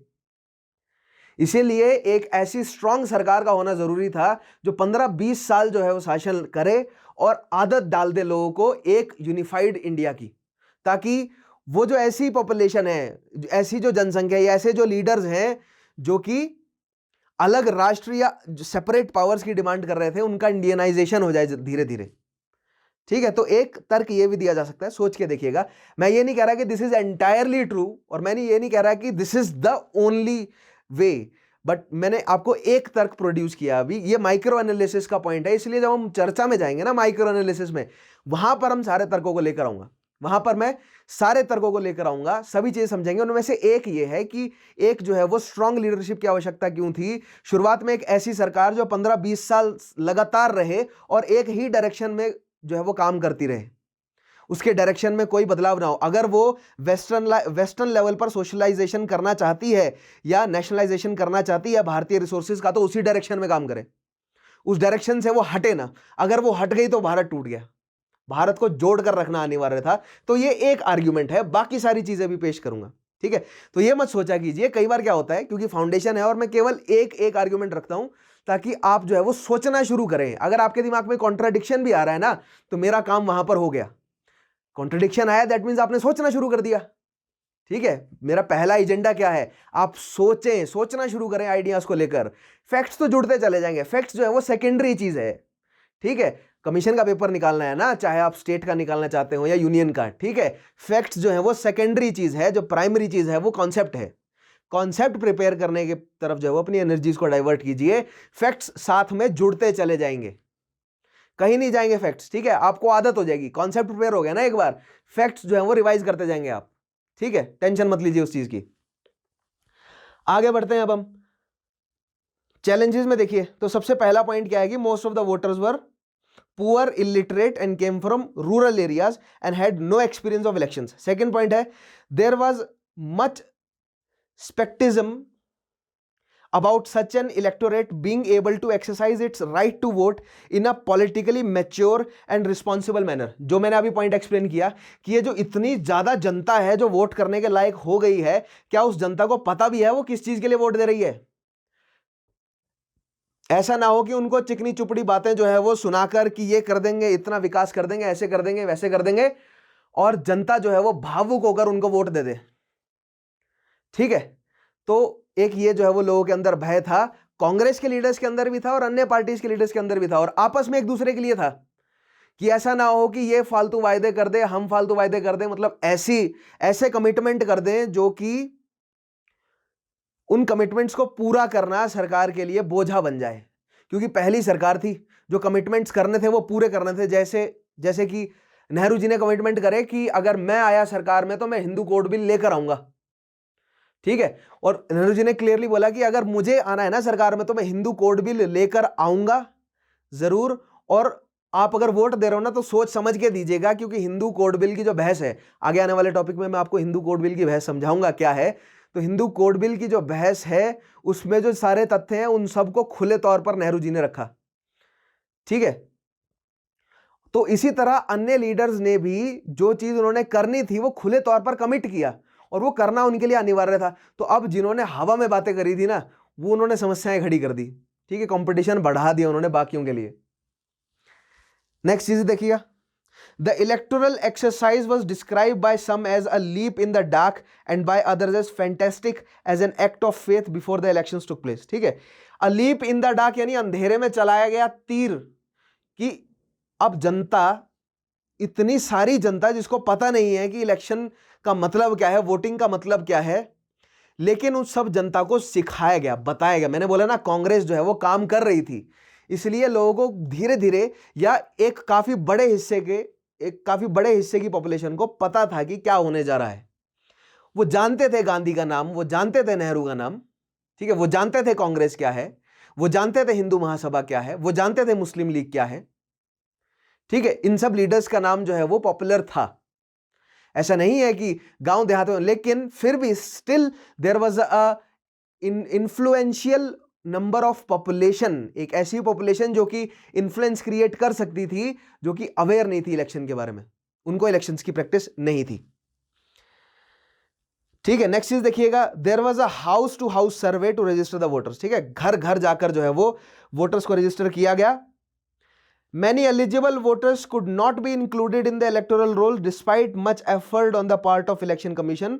ठीक है, अब मैंने आपको बताया ना, बहुत सारे लोग जो हैं वो इलेक्टोरल रोल में रजिस्टर नहीं हो सके। क्यों? पहला पॉइंट देखिएगा, ignorance and apathy of the common voter. जो वोटर्स हैं उनको पता ही नहीं था कि वोटिंग क्या होता है। मान लीजिए किसी गांव में कोई कांग्रेस या किसी जो है वो इलेक्शन कमीशन का कोई कार्यकर्ता या इलेक्शन कमीशन का कोई जो है वो मतलब व्यक्ति, उस डिपार्टमेंट से जुड़ा हुआ कोई ऑफिशियल किसी गांव में जाता है, किसी देहात में जाता है रजिस्टर करने। ठीक है, तो कई जगह तो ऐसी थी जहां पर अगर कोई गाड़ी पहुंच जाए तो उनको तो ऐसा लगता था कि ये कैसा जानवर आ गया स्टील का। ठीक है, उनको तो अजीब सी लगती थी चीजें। समझ रहे हैं आप? सोच के देखिए, पहले शुरुआत के ऐसे माहौल में, ऐसी ट्राइब्स में, ठीक है, जिनको पहली बार अगर कोई गाड़ी दिखे, कोई जहाज जाता हुआ दिखे, तो वो तो मतलब उस चीज को ऊपरी समझ लें कि ये क्या चीज आ गई। ठीक है, जैसे कुत्ते होते हैं ना, या कोई और जानवर होता है। ठीक है, अब आप कभी सोच के देखिएगा कि कुत्ते गाड़ियों पर क्यों भौंकते हैं। उनको ऐसा लगता होगा कि ये एक ऐसा जानवर है इतना बड़ा जो इतनी तेजी से भाग रहा है मेरे इलाके से। ठीक है, वैसे कुत्ता काफी इंटेलिजेंट जानवर होता है, लेकिन मैं अब ये मत सोचिएगा कि मैं आदमियों को कुत्तों से कंपेयर कर रहा हूं। ठीक है, मैं एक इंसान भी तो एक जानवर ही है ना। ठीक है, तो मैं एक एक किसी जानवर की किसी अनजान चीज के प्रति क्या रिएक्शन होता है उस चीज को एक्सप्लेन करने की कोशिश कर रहा हूं। ठीक है, अब उसी तरह, और मैं कुत्ते का इसलिए जिक्र किया कि कुत्ता, क्योंकि इंसान के बाद, इंसान के आसपास रिलेटिवली सबसे इंटेलिजेंट जानवर कुत्ता है। हाथी भी है, लेकिन हाथी इंसान से दूर रहता है, राइट। इंसान के नजदीक रहने वाला, रिलेटिवली इंसान के बाद जो सबसे इंटेलिजेंट जानवर है वो कुत्ता ही है, इसलिए मैंने कुत्ते का जिक्र किया। ठीक है, तो उसी तरह गांव में जब कोई नई चीज हुई होगी, सूट बूट पहना कोई व्यक्ति आया होगा, तो उनके लिए तो बहुत अजीब चीज रही होगी। तो ये नेचुरल कस्टम है कि कोई नया अगर कुछ हो रहा है तो उसको रिजेक्ट किया जाए। तो भारत की काफी बड़ी पॉपुलेशन ने इलेक्शंस को रिजेक्ट किया, उन्होंने इंटरेस्ट ही नहीं दिखाया इलेक्शन के प्रति। ठीक है, आगे देखिएगा, next point, lack of adequate organisation and experience on the part of political parties. ठीक है, लैक ऑफ एडिक्वेट ऑर्गेनाइजेशन, जो पॉलिटिकल पार्टीज थी उन्होंने टेंशन ही नहीं ली कि इलेक्शंस में, उनको यह था कि इलेक्शन में पार्टिसिपेट करना है, लेकिन इलेक्शंस एज इटसेल्फ को प्रमोट करना, लोगों को बताना कि इलेक्शन क्या है, कि वोटिंग करो, इलेक्टोरल रोल में आओ, ये सब काम जो है वो पॉलिटिकल पार्टीज ने उठाया ही नहीं। ये सारा बोझ जो है वो इंटरिम गवर्नमेंट, जो कि 15 मंत्रियों के जोर पर चल रही थी, एडमिनिस्ट्रेशन अभी तक सेट नहीं हुआ था, इसीलिए जल्दी से जल्दी इलेक्शन कराना चाह रहे थे, राइट। वो इंटरिम गवर्नमेंट के सर पे आया सारा बोझ। ठीक है, आगे देखिए, नेक्स्ट चीज आ गई, inexperience and poor organisation of government machinery in some of the states. अब गवर्नमेंट मशीनरी को भी तो एक्सपीरियंस नहीं है ना, पहली बार कर रहे हैं वो, तो बहुत सारी पॉपुलेशन जो है वो नहीं जुड़ सकी। ये एक काफी बड़ा मुद्दा रहा, किस चीज के लिए, कि काफी बड़ी पॉपुलेशन जो है वो नहीं जुड़ सकी इलेक्शन में। नेक्स्ट देखिएगा, according to the report of Sukumar Sen. अब Sukumar Sen the chief election commissioner, उन्होंने रिपोर्ट प्रिपेयर करी इलेक्शन पर, और उनकी रिपोर्ट के तहत देखिए क्या उन्होंने मेंशन किया। According to report by Sukumar Sen, after the elections were over, a large number of women voters had been enrolled in some states not by their own names but by the description of the relationship they bore to their male relations, example as the mother of so and so or the wife of so and so. This was because local custom dictated that women do not disclose their proper name to strangers. So Sukumar Sen साहब की report में यह बात clear लिखा हुआ था कि जो महिलाएं हैं वो अपना नाम ही नहीं बता रही है इलेक्टोरल रोल में लिखने के लिए। वो बता रही हैं कि मैं फलाने की बीवी हूं, मैं फलाने की मां हूं, मैं इस पंचायत से हूं, मैं इसकी बीवी हूं। ठीक है, वो अपना नाम नहीं बता रही, क्योंकि भारत के देहात में ये रिवाज था कि महिलाएं अजनबियों का अपना नाम नहीं बताती हैं। ठीक है, इसलिए महिलाओं का नाम ही दर्ज नहीं हो रहा। अब आइए देखते हैं, एक ये भी चैलेंज है, राइट, चैलेंज ही है ना। अगर किसी वोटर का नाम ही दर्ज नहीं होगा तो उससे तो उसका वोट वैलिड कैसे कहलाएगा, अवैध घोषित हो जाएगा ना वोट तो। ठीक है, नेक्स्ट देखिएगा, the election commission had to issue firm instructions that as the name of an elector was an essential part of his or her identity, the correct name must be included in the electoral rolls and that no elector should be enrolled unless sufficient particulars including the name were given. नाम, गांव, ये सारी चीजें जो है वो address वगैरह note करना अनिवार्य था इलेक्टोरल रोल में। और इलेक्शन कमीशन ने कहा कि जो नाम नहीं दे रहा है ना उसको इलेक्टोरल रोल में आपको इंक्लूड नहीं करना। तो फिर जनता ने बोला नाम नहीं बताएंगे तो इलेक्टोरल रोल में इंक्लूड नहीं करेंगे आप, तो रहने दो, हम करते ही नहीं है। ठीक है, तो जनता ने नाम ना बताना सही समझा बजाय के इलेक्टोरल रोल में पार्टिसिपेट करना। ठीक है, तो इस तरह भी काफी बड़ी पॉपुलेशन जो है वो इलेक्टोरल रोल में जुड़ ही नहीं सकी, और जिसमें आप गैस कर ही सकते हैं कि महिलाओं की बड़ी संख्या रही। ठीक है, if a woman did not give her proper name she was not to be registered as a voter. As a result, the names of nearly 2 to 3 million, 20 से लेकर 30 lakh out of total nearly 80 million woman, 80 lakh औरतों में से जो कि electorate के लिए enrol हो सकती थी, उनमें से 20 से 30 लाख वोट वुमेन्स ने जो है वो in the country were unable to be registered as they failed to disclose their proper names and these women could not exercise their vote। तो क्लियर सी बात है 80 लाख में से लगभग 20 से 30 लाख महिलाएं जो है वो अपना नाम बताने में सक्षम नहीं रह सकी, प्रॉपर इंफॉर्मेशन नहीं दे सकी, इसलिए उनको एनरोल ही नहीं किया जा सका। ठीक है, नेक्स्ट पॉइंट देखिएगा, most of these women says the report were from the state of Bihar, Uttar Pradesh, Madhya Bharat, Rajasthan, Vindhya Pradesh. Bihar, Uttar Pradesh, Madhya Bharat, Vindhya और कौन सा है ये, विंध्या प्रदेश और राजस्थान, पूरा का पूरा देखिए आप हिंदी भाषी बेल्ट है। ठीक है, और ये जो पूरी की पूरी बेल्ट है ये मेनलैंड इंडिया की है, कोस्टल रीजन से दूर है। कोस्टल रीजन से दूर है यानी अंग्रेजी सेटलमेंट यहां पर बड़े लेवल पर नहीं होंगी। अगर अंग्रेजी सेटलमेंट नहीं होंगी तो ये मुख्य धारा से थोड़ी दूर की भूमि है। ठीक है, और मैक्सिमम पॉपुलेशन यहीं पर ही है, ज्यादातर जमींदार यहीं है, इसीलिए जमींदारों को जो है वो पहले ही इलेक्टोरेट में शामिल कर लिया गया और यहाँ की जो पीजेंट्री है ये दूर रही। तो काफी सारे कारण हैं, आगे मैं आपको सोसाइटी वाले टॉपिक में समझाऊंगा कि क्यों जो हिंदी भाषी प्रदेश हैं वो रिलेटिवली अभी भी रूढ़िवाद से ग्रस्त हैं या उनका जो है वो मॉडर्नाइजेशन नहीं हो सका है अच्छे तरीके से। ठीक है, तो ये जो कोस्टल रीजन के आसपास के जो शहर हैं जैसे बॉम्बे, कोलकाता, मद्रास या अन्य दक्षिण भारत के कोस्टल रीजन से जुड़े हुए जो शहर हैं, ये क्यों जो है वो पाश्चात्य संस्कृति में ज्यादा जुड़ गए। तो पहले तो क्लियर एग्जांपल यही है कि अंग्रेजों ने अपनी व्यापारी कोठियां एस्टेब्लिश करी तो अंग्रेजों के संपर्क में ये ज्यादा रहे as compare to mainland India.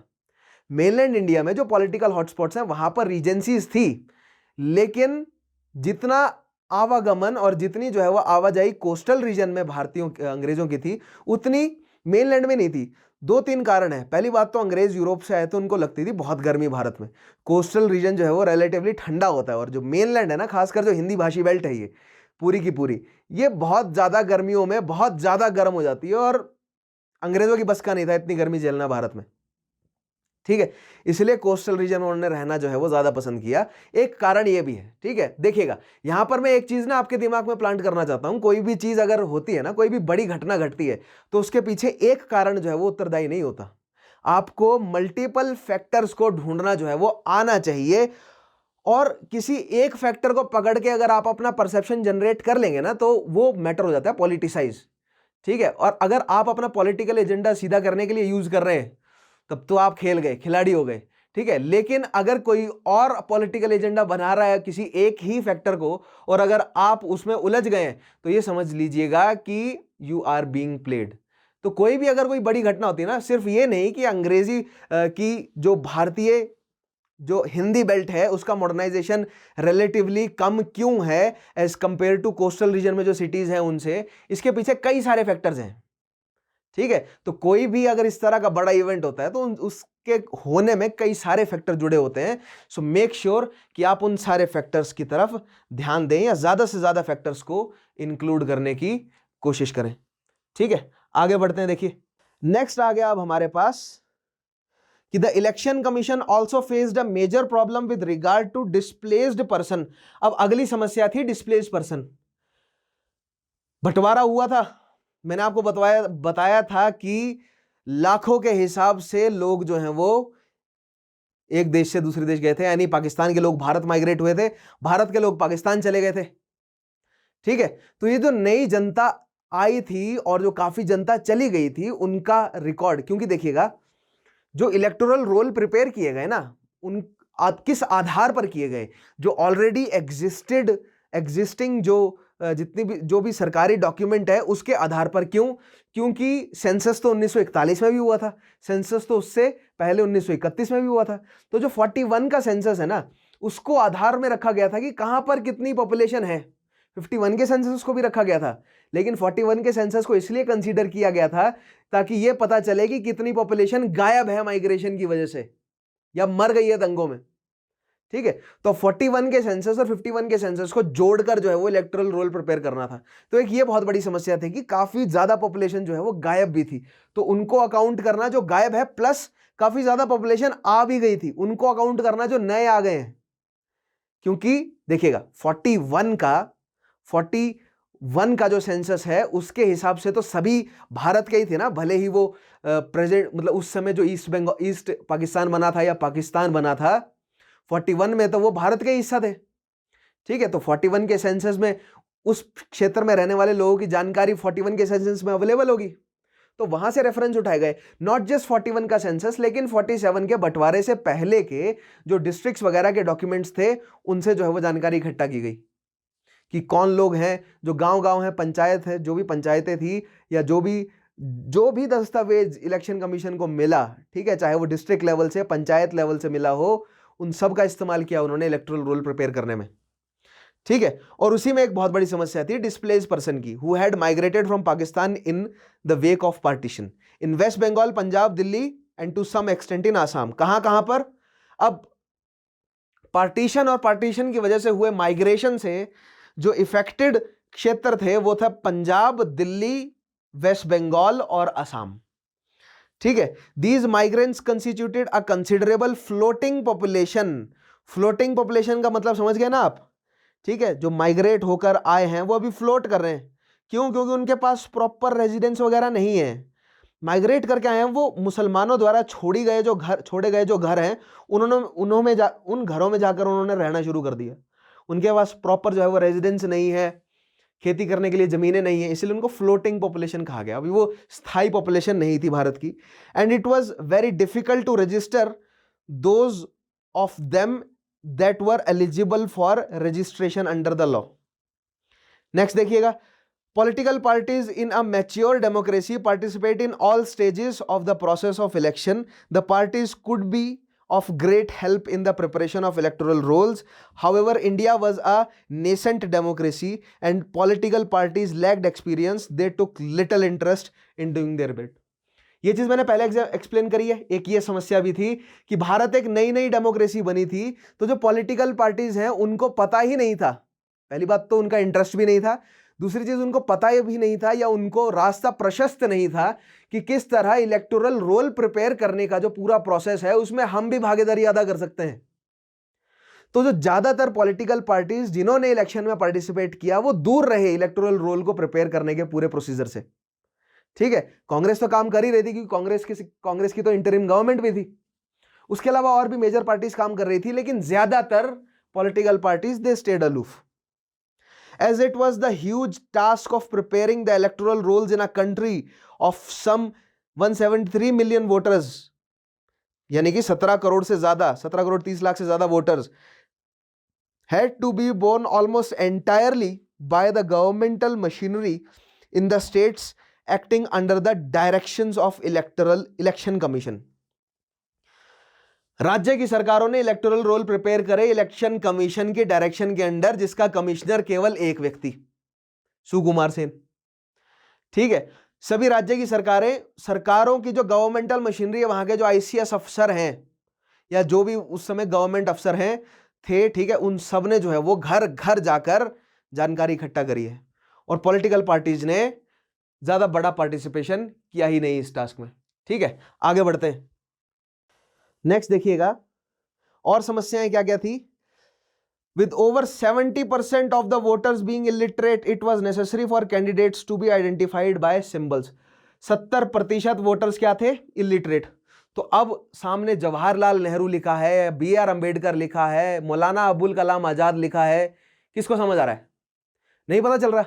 सो यहां से पॉलिटिकल पार्टीज के लिए सिंबल, या मैंने लीडर्स का नाम ले दिया लेकिन पार्टियों का नाम होना चाहिए, राइट, कि इंडियन नेशनल कांग्रेस है, ठीक है, या उसके अलावा और जितने भी पॉलिटिकल दल थे उनके नाम लिखने से अच्छा है उनको सिंबल प्रोवाइड किए गए, क्योंकि सिंबल जो है वो इलिटरेट जनता भी पहचान सकती है। और यहां से भारत के पॉलिटिक्स में इलेक्शन सिंबल्स का जो है वो आगमन शुरू हुआ, ठीक है। और इलेक्शन सिंबल्स बांटने का काम किसके सर पर गया?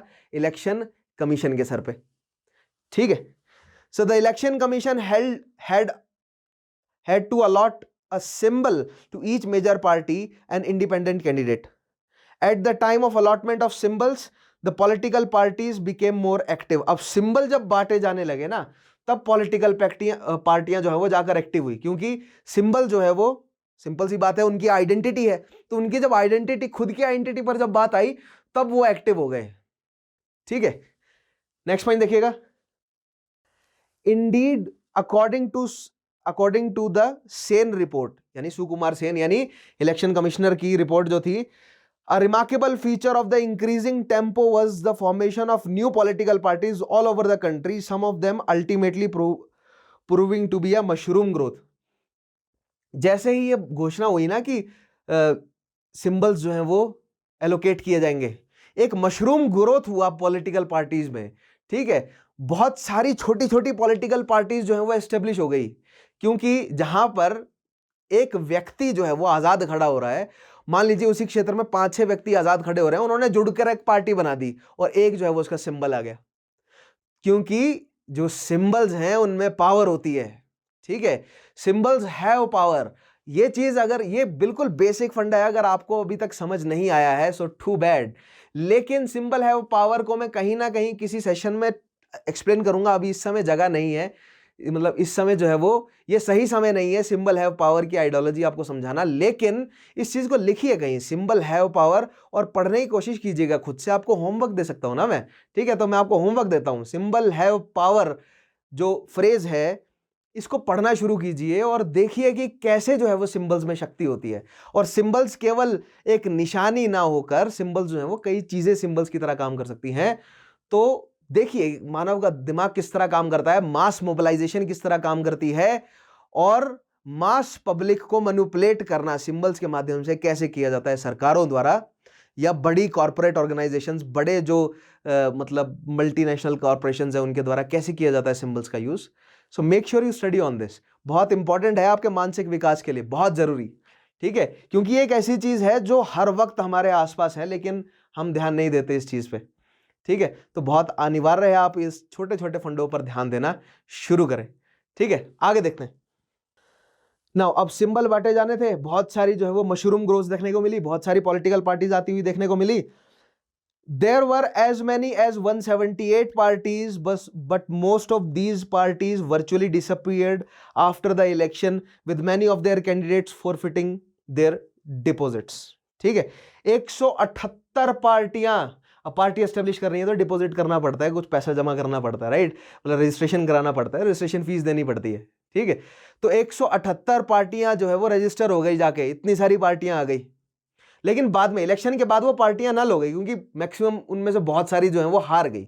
मुख्य तौर पर 13-14 ऐसी पार्टियां हैं जिनको आप बोल सकते हैं कि इनकी क्रेडिबल रिप्रेजेंटेशन है। उसके अलावा आजाद बहुत खड़े हुए थे, क्यों? क्योंकि प्रिंसलीज जोड़ ली गई थी, किसमें? पार्ट ए में। प्रिंसलीज को पार्ट ए में जोड़ा गया था, प्रिंसलीज को जोड़ जोड़कर पार्ट बी स्टेट्स बनाई गई थी। इनमें जो राजा थे वहां के या शासक थे छोटी छोटी प्रिंसलीज के, वो खुद जो है वो आजाद नेता के तौर पर खड़े हुए, उनका बनता भी आजाद नेता के तौर पर खड़ा होना। और इनफैक्ट जो है वो संविधान परिषद, संविधान की जो सभा है, उनसे जब नरेंद्र मंडल ने डिस्कशन किया तो सजेशन ये भी दिया गया था, या जब इंस्ट्रूमेंट ऑफ एक्सेशन पर साइन करवाया जा रहा था तभी सजेशन ये दिया गया था, जब इलेक्शन हो तो आजाद खड़े हो जाइएगा, विधायक बन जाइए और फिर विधायक बन के राज कीजिए, है ना। अगर आपको राज ही करना है ना तो विधायक बन के राज कीजिए, ऑफिशियल कैपेसिटी ले लीजिए ना, तब भी तो आपको बजट मिलेगा। इनफैक्ट तब बजट आपको ज्यादा मिलेगा। हो सकता है कि उतनी कमाई आप अपने साम्राज्य से ना इकट्ठा कर सकें जिसको आप गवर्निंग के लिए यूज कर सकें। आपको राज ही करना है, राज करने के लिए आपको इलेक्शन प्रोवाइड कर रहे हैं। अगर आपको ऐसा लगता है कि आप पॉपुलर हैं तो आप इलेक्शन जीत जाएंगे, अगर आप इलेक्शन जीत गए तो फिर राज कीजिए, कौन रोक रहा है आपको? संवैधानिक तौर पे राज कीजिए, इतना कह रहे हैं वो सब। तो ये सुनकर भी जो है वो काफी राजाओं ने साइन कर दिए कि चलो ठीक है, इलेक्शन में खड़े हो जाएंगे, वहां जीत जाएंगे, तब शासन कर लेंगे। और इसी इसी इसी हिसाब से या इसी फंडे को फॉलो करते हुए 52 के इलेक्शन, 51-52 के इलेक्शन में हमें बहुत बड़ी संख्या में राजकुमार खड़े होते मिले। और आज तक भी ये ट्रेंड चल रहा है, ऐसा नहीं है। आज भी काफी जो बड़े पॉलिटिकल लीडर्स हैं वो रॉयल फैमिली से ही बिलोंग करते हैं। ठीक है, फॉर एग्जांपल हिमाचल के राजा साहब हैं, ठीक है, वीरभद्र सिंह, और उनके पुत्र आज भी। ठीक है, आगे देखते हैं। The symbols were painted on the ballot box. ठीक है, बैलेट बॉक्स पे पहले देखिए दो तरीके से वो सिंबल जो है वो, आप वोटिंग करने जाएंगे, बैलेट रखे होंगे वो, ठीक है, उन पर कोई निशानी नहीं होगी। जिस पर्ची पे आप अपना नाम या अंगूठा लगाएंगे उस पर जो है वो निशान होगा पार्टी का, और फिर आप उसको बैलेट में डाल देंगे। ऐसा बाद में हुआ, लेकिन शुरू में क्या हुआ कि जो बैलेट है यानी कि जो डब्बा है उसके ऊपर ही निशान था पॉलिटिकल पार्टी का, और आपके पास एक पर्ची दी जाएगी कि आप वोट डाल रहे हैं, आप अपना अंगूठा या नाम लिखेंगे जो भी होगा। ठीक है, आपकी पर्ची फोल्ड की जाएगी और जिस पार्टी को आप वोट देना चाहते हैं उसके बैलेट में आपकी पर्ची डाल दी जाएगी। ठीक है, तो इस हिसाब से वोटिंग हुई। The symbols were painted on the ballot boxes, this was later change to symbols on the ballot papers. पहले बैलेट बॉक्सेस पे थे, फिर बैलेट पेपर्स पे रहे सिंबल्स। ये पॉइंट देखिएगा, a voter had to simply insert the ballot paper given to him in the ballot box of the candidate of his choice in the voting compartment, writes former chief election commissioner SY Quraishi in his book an undocumented wonder, the making of great Indian election। ठीक है, the ballot was secret। Ballot को secret रखा जाता था, उस ballot में पर्ची दी जाती थी वोटर को, और वो वोटर जो है वो भले ही उस पर्ची पर लिखा हो कि आप वोट डाल रहे हैं, इस सेंस में एक सेंटेंस लिखा होता है, वोट डाल रहे हैं, पर्ची को फोल्ड करके उस बैलेट में डाल दिया जाता था। बाद में जब बैलेट खोलकर गिनती की जाती थी फिर देखा जाता था कि अच्छा इस व्यक्ति को इतने वोट डल गए, इस व्यक्ति को इतने वोट डल गए। ठीक है, ये बात जो है वो लिखी गई है किसके द्वारा? Chief election commissioner SY Quraishi द्वारा, उनकी किताब an undocumented wonder the making of great Indian election. भारत में इलेक्शन करना, मैं बोल रहा हूं ना, इंटरनेशनल लेवल पर खलबली मच गई थी कि इन्होंने इलेक्शन करवा कैसे लिए। मतलब वेस्टर्न तर्ज के इलेक्शन जो है वो डेमोक्रेसी है, वो वेस्टर्न आइडिया है, राइट, वहां से आया है वो आइडिया। उन्होंने एक्सरसाइज किया, उन्होंने कई साल लगा के एक्सरसाइज किया, वो परफेक्ट नहीं कर पाए। और भारत जिनको वो देहात समझते थे, अनसिविलाइज्ड लोग समझते थे, उन्होंने 3 से 4% एरर हुआ, केवल 3 से 4% एरर, 3 से 4% एरर के साथ वोटिंग करवा ली successfully. It was a wonder for that time. ठीक है, आगे देखते हैं। अब देखिएगा, parties in the fray of Lok Sabha, कौन कौन सी पार्टियां हैं जिन्होंने इलेक्शन में पार्टिसिपेट किया लोकसभा में। ठीक है, though it was generally accepted that Congress had the largest following, various other political strands in the India were also beginning to take shape। ठीक है, वैसे तो कांग्रेस का बोलबाला था ही, ठीक है, यह बात लगभग तय थी कि कांग्रेस ही जीतेगी, लेकिन वोटिंग कराकर देख लो फिर भी। ठीक है, डेमोक्रेसी का मतलब क्या है ना, जनता से पूछ लिया जाए जनता चाहती क्या है। लेकिन जनता के दिमाग पर पिछले 30 सालों से एक ही बड़ी पार्टी थी, और वो कौन थी?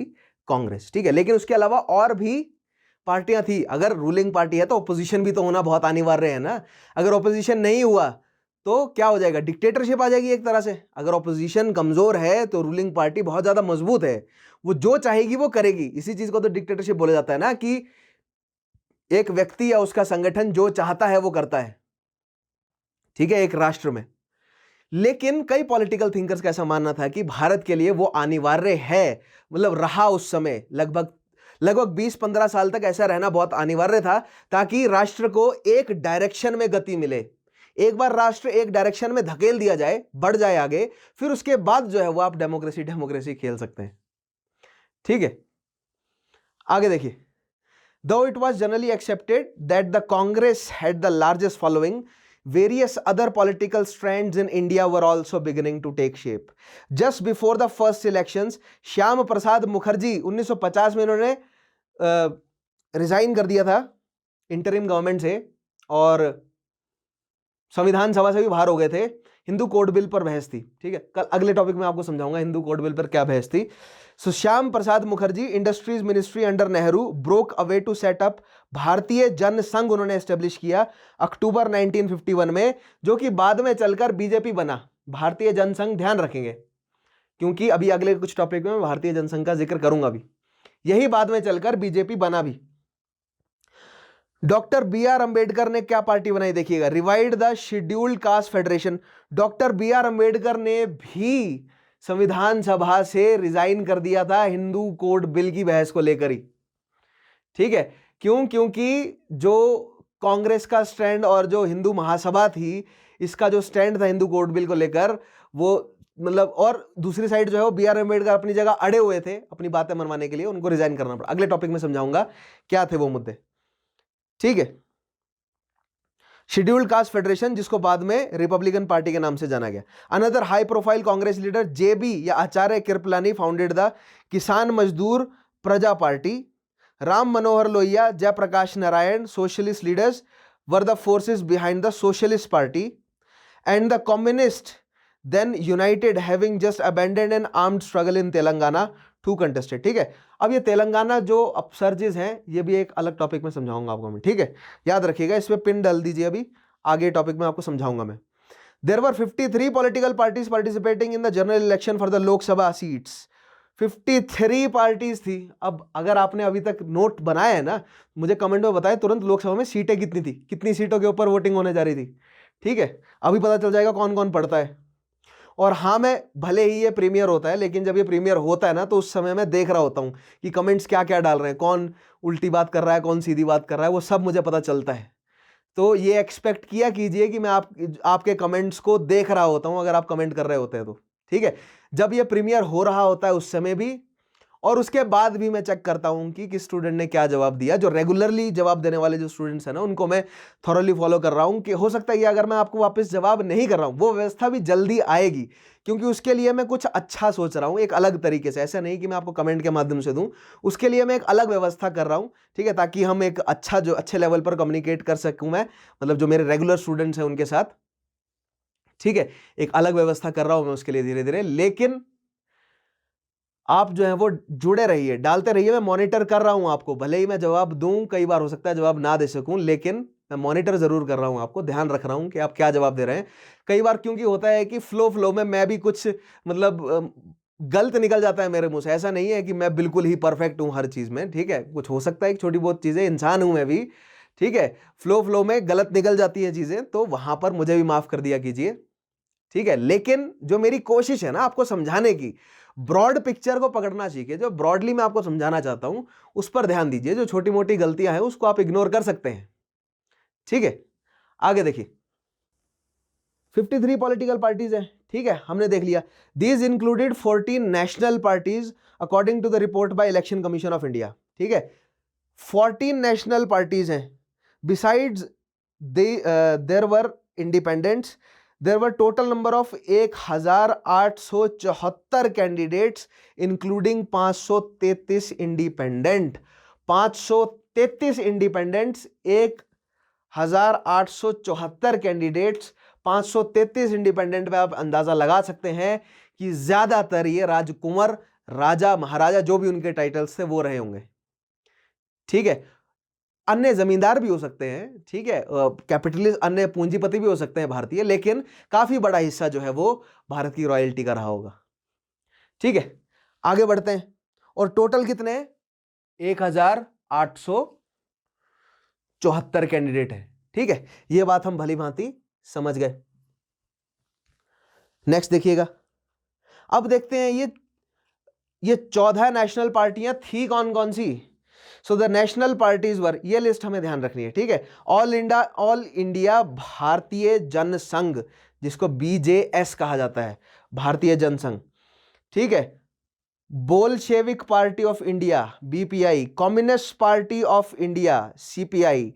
Forward block, Marxist group, FBL, ठीक है, forward block रुईकार group FBL, Akhil Bharatiya Hindu Mahasabha HMS, ठीक है, हिंदू महासभा की जिसकी मैं बात करता हूं, इंडियन नेशनल कांग्रेस, ठीक है, INC, इसके बारे में हम जानते हैं। उसके अलावा कृषिकर लोक party, Kisan Mazdoor Praja party, revolutionary communist party of India, Akhil Bharatiya Ram Rajya Parishad, revolutionary socialist party, all India scheduled caste federation, socialist party. तो ये 14 क्या है, नेशनल लेवल की पार्टियां हैं। अब इन नेशनल लेवल की पार्टियों के नाम आपको थोड़े बहुत ध्यान रखने हैं, और अगर ये आपको ध्यान रह जाएंगे जब हम इन सब की चर्चा करेंगे ना एक्सटेंसिवली, कि जो पोस्ट इंडिपेंडेंस वाला पार्ट है इसमें इनका क्या रोल है, तो इनके आपको नाम याद हो जाएंगे। ठीक है, सबसे पहली शुरुआत करते हैं बाय जर्नलाइजेशन कि इन पार्टीज का नेचर क्या है, तो किस तरह की नेचर की पार्टी है। तो सबसे पहली इंडियन नेशनल कांग्रेस की बात करते हैं, जो कि एक सेक्युलर डेमोक्रेटिक लेवल पर एस्टेब्लिश्ड है ना। इंडियन नेशनल कांग्रेस का जो इनकी जो डेफिनेशन है, ये क्या कहते हैं कि हम एक ऐसी कांग्रेस है लीडर्स की, ठीक है, हम एक ऐसी कांग्रेस है लीडर्स की, और वो लीडर्स जो हैं वो भारत के हर तबके, जाति, लिंग, रंग भेद, मतलब हर तरह का जो है वो भारत की जितनी भी जनसंख्या है ना, ठीक है, उनमें हर तरह के लोग जो हैं वो उसका रिप्रेजेंटेशन कांग्रेस में आकर अपने आप को जो है वो एज ए लीडर एस्टेब्लिश कर सकता है। ठीक है, तो कोई भेद नहीं किया जाता, यानी कि कांग्रेस एक ऐसी पार्टी है जो कि सेक्युलर भी है और मतलब किसी भी तरह की भेद नहीं करती, राइट। उसके अलावा एक तो यानी कि एक इस नेचर की पार्टियां हैं यहां पर जो कि बिल्कुल सेक्युलर और न्यूट्रल आइडियोलॉजी पर एस्टेब्लिश्ड है। ठीक है, दूसरी इस तरह की पार्टियां हैं जो कि हिंदू रिलीजन से डोमिनेटेड है, ठीक है, यानी कि रिलीजियस आइडियोलॉजीज रखने वाली, नाम में जिनके हिंदू महासभा हो। ठीक है, इस तरह की जो है वो यहां पर एस्टेब्लिशमेंट आपको मुस्लिम्स की नहीं दिखेंगी, मुस्लिम चले गए माइनॉरिटी में। ठीक है, मुस्लिम्स के खड़े हुए यहां पर आजाद, यानी कि इंडिपेंडेंट लीडर्स खड़े हुए, मुस्लिम्स ने पार्टियां नहीं एस्टेब्लिश करी, मतलब नेशनल लेवल पर पार्टी नहीं आई। नेशनल लेवल पर मुस्लिम्स के लिए ऑल इंडिया मुस्लिम लीग थी, लेकिन रीजनल लेवल पर मुस्लिम पार्टियां और मुस्लिम आजाद लीडर्स भी रहे। लेकिन नेशनल लेवल पर कोई एक आपको मुस्लिम पार्टी नजर नहीं आएगी, लेकिन मुस्लिम लीडर्स आपको अलग अलग पार्टियों में मिल जाएंगे। ठीक है, कांग्रेस में मुस्लिम लीडर्स थे, सोशलिस्ट पार्टियों में मुस्लिम लीडर्स थे, फॉरवर्ड ब्लॉक में मुस्लिम लीडर्स थे। ठीक है, अब यहां देखिए कुछ पार्टियां जो हैं वो कम्युनिस्ट होंगी, कुछ पार्टियां सोशलिस्ट होंगी, कुछ पार्टियां फॉरवर्ड ब्लॉक जैसे रेवोल्यूशनिस्ट होंगे, कुछ पार्टियां किसानों के फेवर कर रही होंगी, कुछ पार्टियां मजदूरों का फेवर कर रही होंगी। तो ये यहां से आपको पता चलता है कि नेशनल लेवल के मुद्दे क्या हैं भारत में, और उन नेशनल लेवल के मुद्दों के हिसाब से ये नेशनल लेवल की पार्टियां बनी हैं, ओवर द पीरियड डेवलप हुई हैं। ठीक है, और इनके नेशनल लेवल के लीडर्स कौन कौन है, ध्यान रखना है हमें। ठीक है, आगे बढ़ते हैं, ये तो बात रही हमारी पॉलिटिकल पार्टीज की। अब हम आगे बढ़ते हैं और देखते हैं कि इलेक्शन का कंडक्शन कैसे हुआ। ठीक है, कंडक्ट ऑफ इलेक्शंस, पहला पॉइंट देखिएगा, in the first general elections of the nation there were 3 type of constituencies, 3 तरह की कंस्टिट्यूएंसी थी, 314 with single seat, 86 with 2 seats and 1 with 3 seats. 3 तरह की कंस्टिट्यूएंसी थी। 314 कंस्टिट्यूएंसीज ऐसी थी जिसमें सिंगल सीट थी, यानी एक कंस्टिट्यूएंसी से एक जो है वो प्रतिनिधि चूज किया जाएगा। 86 ऐसी कंस्टिट्यूएंसीज थी जिसमें 2 प्रतिनिधि चूज किए जाने थे। ठीक है, और केवल एक ऐसी कंस्टिट्यूएंसी थी जिसमें से 3 प्रतिनिधि चूज किए जाने थे। तो यह आपका सवाल बनता है कि सबसे पहले इलेक्शन में कितनी ऐसी कंस्टिट्यूएंसीज थी जहां से 3 प्रतिनिधि चूज किए जाने थे, यानी वहां पर 3 व्यक्ति जो हैं वो इलेक्ट किए जाने थे। तो आपका जवाब होना चाहिए केवल एक ऐसी कंस्टिट्यूएंसी थी। The total seats 10 were 489 from 401 constituencies. यहां पर आ गया सवाल, लोकसभा के लिए 489 सीट थी और कंस्टिट्यूएंसीज कितनी थी, 401। बहुत इंपॉर्टेंट है, डायरेक्ट सवाल है। There were over 2,24,000 polling booths, 1 for almost 1000 voters. ठीक है, कितने थे, 2,24,000 पोलिंग बूथ थे। ठीक है, अब अगर 2,24,000 पोलिंग बूथ हैं तो आप मान के चलिए कि जो बैलेट होंगे वो कितने होंगे। ठीक है, तो स्टील बैलेट की संख्या लगभग 20 लाख थी। ठीक है, आगे देखिएगा, about 1 million official supervise the conduct of the polls. 1 million official यानी 10 लाख जो है वो ऑफिशियल्स ने, यानी कि आप मान के चलिए कि जो गवर्नमेंट की मशीनरी है, ठीक है, उस मशीनरी में जो डाक खाने के जो मेंबर हैं, जो टेलीग्राफ के जो एम्प्लॉयज हैं, रेलवे के एम्प्लॉयज, उसके अलावा जो स्कूल के एम्प्लॉयज हैं, कॉलेजेस के एम्प्लॉयज हैं, यानी आप ये मान के चलिए जितने भी सरकारी डिपार्टमेंट है ना, वहां के जो एम्प्लॉयज हैं उनको इलेक्शन की ड्यूटी में लगा दिया गया था। जैसे आज होता है, आज जब इतना बदल गया है माहौल, फिर भी इतना ज्यादा प्रेशर है भारत की, मतलब इलेक्शन की जब ड्यूटी होती है तो हर एक डिपार्टमेंट के लोगों को इलेक्शन की ड्यूटी पे लगा दिया जाता है। ऐसा क्यों है, जवाब मैं आपको दूंगा, लेकिन तब मजबूरी थी, आज ये स्ट्रेटेजी है। ऐसा क्यों है, जवाब मैं आपको बताऊंगा। 1970 के दशक के बाद सीटें क्यों नहीं बढ़ाई गई, ठीक है, क्यों गवर्नमेंट की मशीनरी पर प्रेशर बनाकर रखा गया है, इसके जवाब आपको धीरे धीरे मिलेंगे, ठीक है। लेकिन उस समय मजबूरी थी, लेकिन फिर भी 10 लाख लोगों ने वोटिंग के लिए काम किया, वोटिंग ड्यूटी लगाई, ठीक है। उसके अलावा indelible ink was introduced as a precautionary step, a mark was put on the voter's finger as he और she went into vote so as to prevent impersonation. वो जो वोटिंग की इंक लगाई जाती है ना, ठीक है, वो इंक लगाने का काम पहली बार कब हुआ है, सबसे पहले जनरल इलेक्शन में ही हो गया था, ठीक है। द फर्स्ट, और वो क्यों किया जाता है, क्यों किया जाता है, ऑब्वियसली ताकि कोई व्यक्ति किसी और के नाम पर वोट ना डालाए, इसलिए किया जाता है, ठीक है। आगे देखिएगा, नेक्स्ट पॉइंट हम समझते हैं। The voter turnout for the election was 45.7%। कितने लोग वोट देने आए, तो 45.7% लोग जो हैं वो वोट देने आए।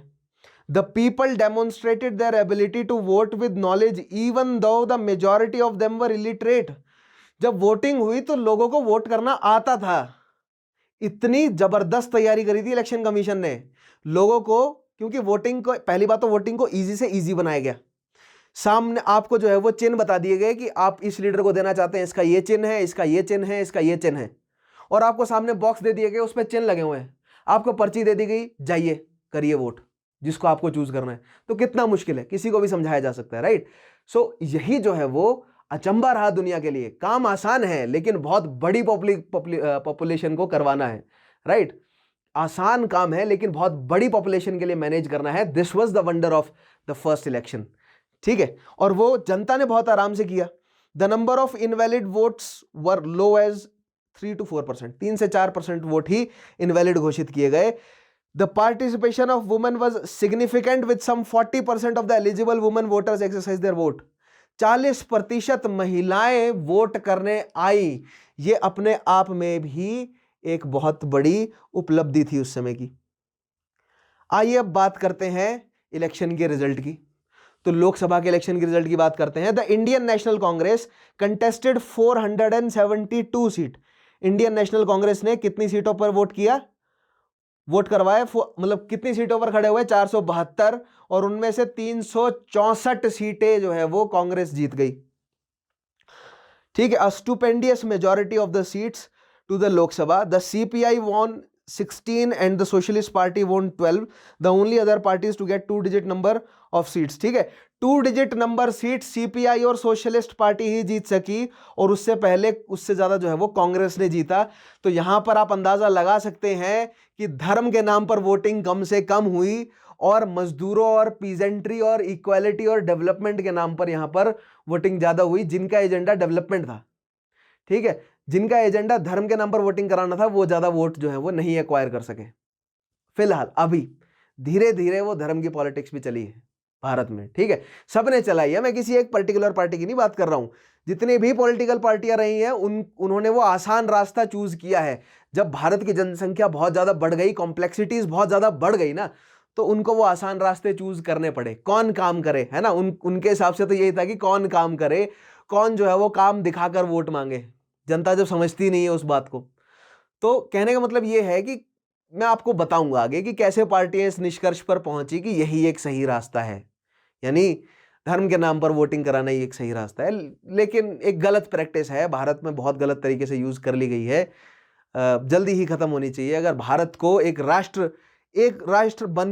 पावरफुल राष्ट्र बनकर उभरना है, ऐसा ना हो कि चाइना के कंट्रोल में आ जाए। जिस डायरेक्शन में ये चीज ले जाती है ना, आप सबऑर्डिनेशन में चले जाते हैं, ठीक है, तो ये बहुत गलत है भारत के लिए, चेतावनी है मेरी ये, ठीक है, जनता के लिए चेतावनी है, मतलब चेतावनी इस सेंस में कि आप अवेयर हो जाइए, सोचिए इस बारे में, बहुत जरूरी है, ठीक है। जैसे मैं हमेशा से बोलता हूं कि धर्म एक पॉलिटिकल वेपन है, समझिए इस फंडे को, बेसिक कॉन्सेप्ट को, कि हाउ रिलीजन आध्यात्म शरीर आत्मा के लिए बहुत इंपॉर्टेंट है। मैं नहीं नकार रहा, मैं खुद एक धार्मिक, एक जो है वो स्पिरिचुअल इंसान हूं, काफी ज्यादा जुड़ा हुआ हूं अपनी ट्राइबल एंसेस्ट्री से भी, अपनी ट्राइबल जो रीति रिवाजों से भी, और उसके अलावा हिंदू धर्म के अन्य रीति रिवाजों से भी, ठीक है।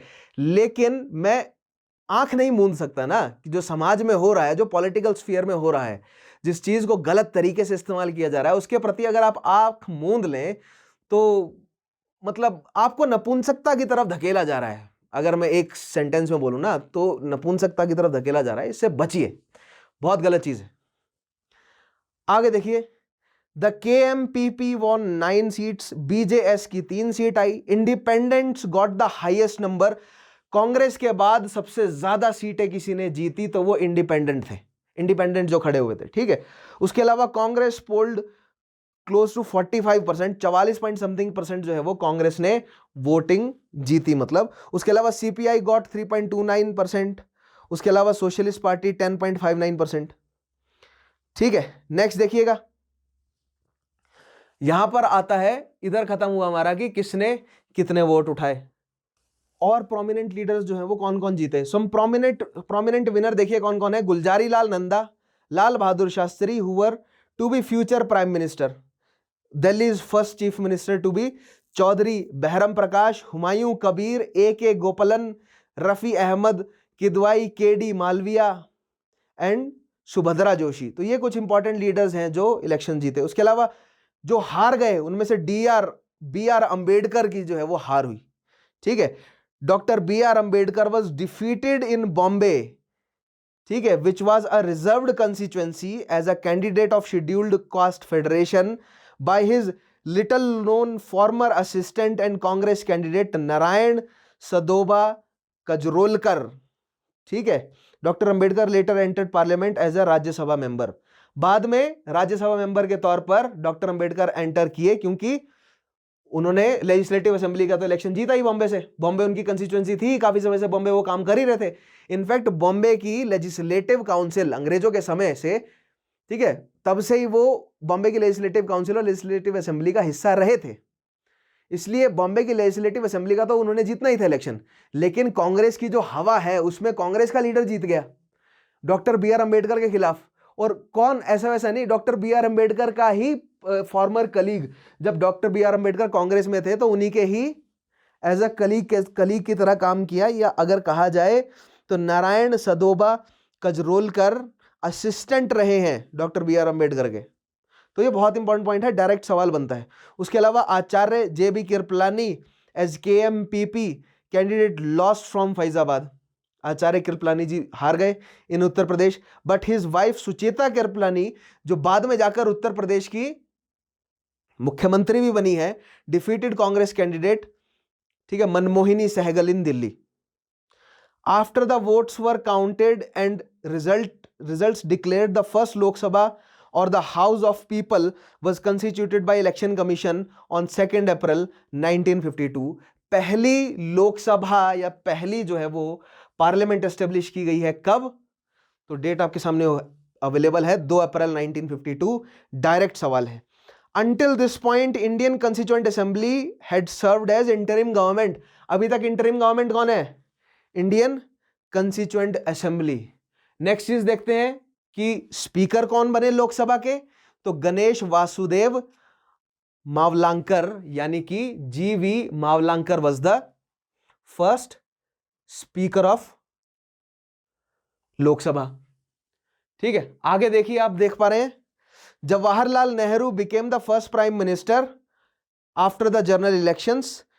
उसके अलावा स्टेट लेजिस्लेचर की अगर बात करें, so in the state legislature elections too the Indian national Congress swept the polls, the party won 2248 seat on the whole in the formed it formed the government in all the states, though it did not get the majority on its own in 4 states, namely Madras, Travancore, Cochin, Odisha और पेप्सू। ठीक है, मद्रास, त्रावणकोर, कोचीन, उड़ीसा और पेप्सू को छोड़कर हर एक state में कांग्रेस की majority, और यहां पर इन 4 राज्यों में मेजॉरिटी ना प्राप्त करने के बावजूद भी हर एक राज्य में कांग्रेस की सरकार। तो अब देखिए माहौल क्या है, इलेक्शन जीत गई कांग्रेस, सेंटर में सभी राज्य में कांग्रेस की, सभी विधानसभाओं में कांग्रेस की सरकार है, लोकसभा में बहुमत है कांग्रेस के पास, कांग्रेस की सरकार है, सभी विधानसभाओं में कांग्रेस की सरकार है, तो राज्यसभा भी कांग्रेस की, प्रधानमंत्री जवाहरलाल नेहरू, बहुत जबरदस्त बहुमत, राज्य भी सारे अपने, केंद्र भी अपना। अब बात रह जाती है केवल राष्ट्रपति की, राष्ट्रपति बने राजेंद्र प्रसाद, जिनका डायरेक्ट जो है वो आइडियोलॉजिकल कॉन्फ्लिक्ट था जवाहरलाल नेहरू से। तो जब तक राजेंद्र प्रसाद राष्ट्रपति के तौर पर रहे, राष्ट्रपति की कुर्सी जो है वो मजबूत रही प्रधानमंत्री के सामने, लेकिन राजेंद्र प्रसाद के जाने के बाद राष्ट्रपति की शक्ति धीरे धीरे कम होती गई और भारत में प्रधानमंत्री की शक्ति जो है वो, प्रधानमंत्री की शक्ति बढ़ती चली गई। ठीक है, सो आज हमने इस तरह से पूरा का पूरा जनरल इलेक्शन पढ़ा, पहला जनरल इलेक्शन। ठीक है, तो आई होप आपको ये सारे फैक्ट्स और ये सब कॉन्सेप्ट जो हैं वो समझ आए हों। ठीक है, अगर समझ आए हैं या जो सवाल मैंने आपसे पूछे हैं उनके जवाब आप कमेंट के माध्यम से मुझे देंगे, मुझे फीडबैक प्रोवाइड करेंगे, it is very necessary for me and yes I definitely go through all of the feedback. ठीक है, उसके अलावा अगर आप चैनल को सब्सक्राइब करेंगे, इस वीडियो को लाइक करेंगे तो अच्छा रह जाएगा, काफी अच्छा। ठीक है, पिछली वीडियोस अगर आपने नहीं देखी हैं सो make sure you watch all those videos, बहुत जरूरी है उन पिछली वीडियोस को आप देखें। ठीक है, बहुत अनिवार्य है आपके लिए, कनेक्ट करते आए पिछली सारी वीडियोस से। वहां पर भी कमेंट के माध्यम से मुझे बताइएगा, बीच बीच में सवाल पूछता हूं मैं, उन सवालों के जवाब दीजिए, जहां आपको सही लगती है बात, जहां आपको गलत लगती है बात मेंशन कीजिए, बहुत जरूरी है आपका ओपिनियन। ठीक है, वीडियो को लाइक करते जाइए, शेयर करते जाइए। अगर आपको ऐसा लगता है कि मेरा काम और स्टूडेंट्स की मदद कर सकता है तो ज्यादा से ज्यादा शेयर कीजिए, ज्यादा से ज्यादा स्टूडेंट्स को पता चलेगा, तभी मेरे एफर्ट्स का फायदा ज्यादा से ज्यादा लोगों तक पहुंचेगा। राइट, पिछले सेशंस आपको देखने हैं, थॉरली फॉलो करने हैं, उन पे कमेंट करना है, वो सब काम आप जानते हैं। ठीक है, उसके अलावा अगर आप सीएससी के लिए प्रिपेयर कर रहे हैं एंड फॉर दैट मैटर किसी भी गवर्नमेंट जॉब एग्जामिनेशन के लिए प्रिपेयर कर रहे हैं, तो वीडियो की डिस्क्रिप्शन में ही आपको लिंक अवेलेबल है स्टडी IQ की लर्निंग एप्लीकेशन का। एप्लीकेशन को इंस्टॉल कीजिए, गो थ्रू द कोर्स, देखिए कोर्स क्या क्या क्या ऑफर कर रहा है, आपको बेहतर लगेगा। उसके अलावा और बहुत सारे कोर्स हैं, just make sure you check that application. वो एक बैरियर तोड़िए, एक बार उस बैरियर को तोड़कर उस एप्लीकेशन में जाइए। Make your comfort with applications, बहुत जरूरी है। ठीक है, डायरेक्शन टेक्नोलॉजी की उसी तरफ मूव कर रही है, कोई पता नहीं चलेगा कि कब यूट्यूब पेड कंटेंट में बदल जाएगा पूरा का पूरा, तब आपको एप्लीकेशंस में स्विच करना पड़ेगा। देखिए अभी तो यूट्यूब की मेहरबानी है कि कंटेंट फ्री में आ रहा है आपके पास, अगले 5-7 साल ज्यादा दूर नहीं है, हो सकता है कि अगले 1-2 साल के भीतर ही कंटेंट सब कंटेंट यूट्यूब पे पेड हो जाए, तब आपको रिलेटिवली एप्लीकेशन सस्ती पड़ेंगी। इसलिए एप्लीकेशंस में स्विच कीजिए, वो काम आपको फायदेमंद रहेगा। ठीक है, प्लस वहां पर बेटर क्वालिटी में अवेलेबल है और एक पर्सनल टच मिलता है ना, एप्लीकेशन के माध्यम से हम बेहतर तरीके से कनेक्टेड रहते हैं आपसे। यूट्यूब तो थर्ड पार्टी है, एप्लीकेशन तो हमारी होगी। Right, so make sure you install that, show some support, हमें आप सपोर्ट भी तो दिखाइए ना, आप हमारे सब्सक्राइबर हैं। अगर हम इतनी मेहनत कर रहे हैं आपके लिए, तो आप हमें सपोर्ट दिखाएंगे तभी हमें अच्छा लगेगा थोड़ा। ठीक है, ऑल राइट, सो उसके अलावा सपोर्ट अगर आपको दिखाना ही है तो पिछली प्लेलिस्ट मेरी देखिए जाकर। ठीक है, नीचे जो पिंड कमेंट है इस वीडियो के, उस पिंड कमेंट में लिंक अवेलेबल है, उस लिंक के माध्यम से पूरी पिछले 50-60 जितने भी टॉपिक आए हैं उन सबको देखना पढ़ना शुरू कीजिए और खाली हाथ मत बैठिएगा, नोट्स बनाइएगा, रिविजन कीजिएगा। ठीक है, आज का सेशन मैं यहाँ खत्म कर रहा हूँ। मेरा नाम है विशाल चौहान, मैं मिलूंगा आपसे अगले सेशन में, तब तक के लिए अपना खास ध्यान रखिएगा। Take care.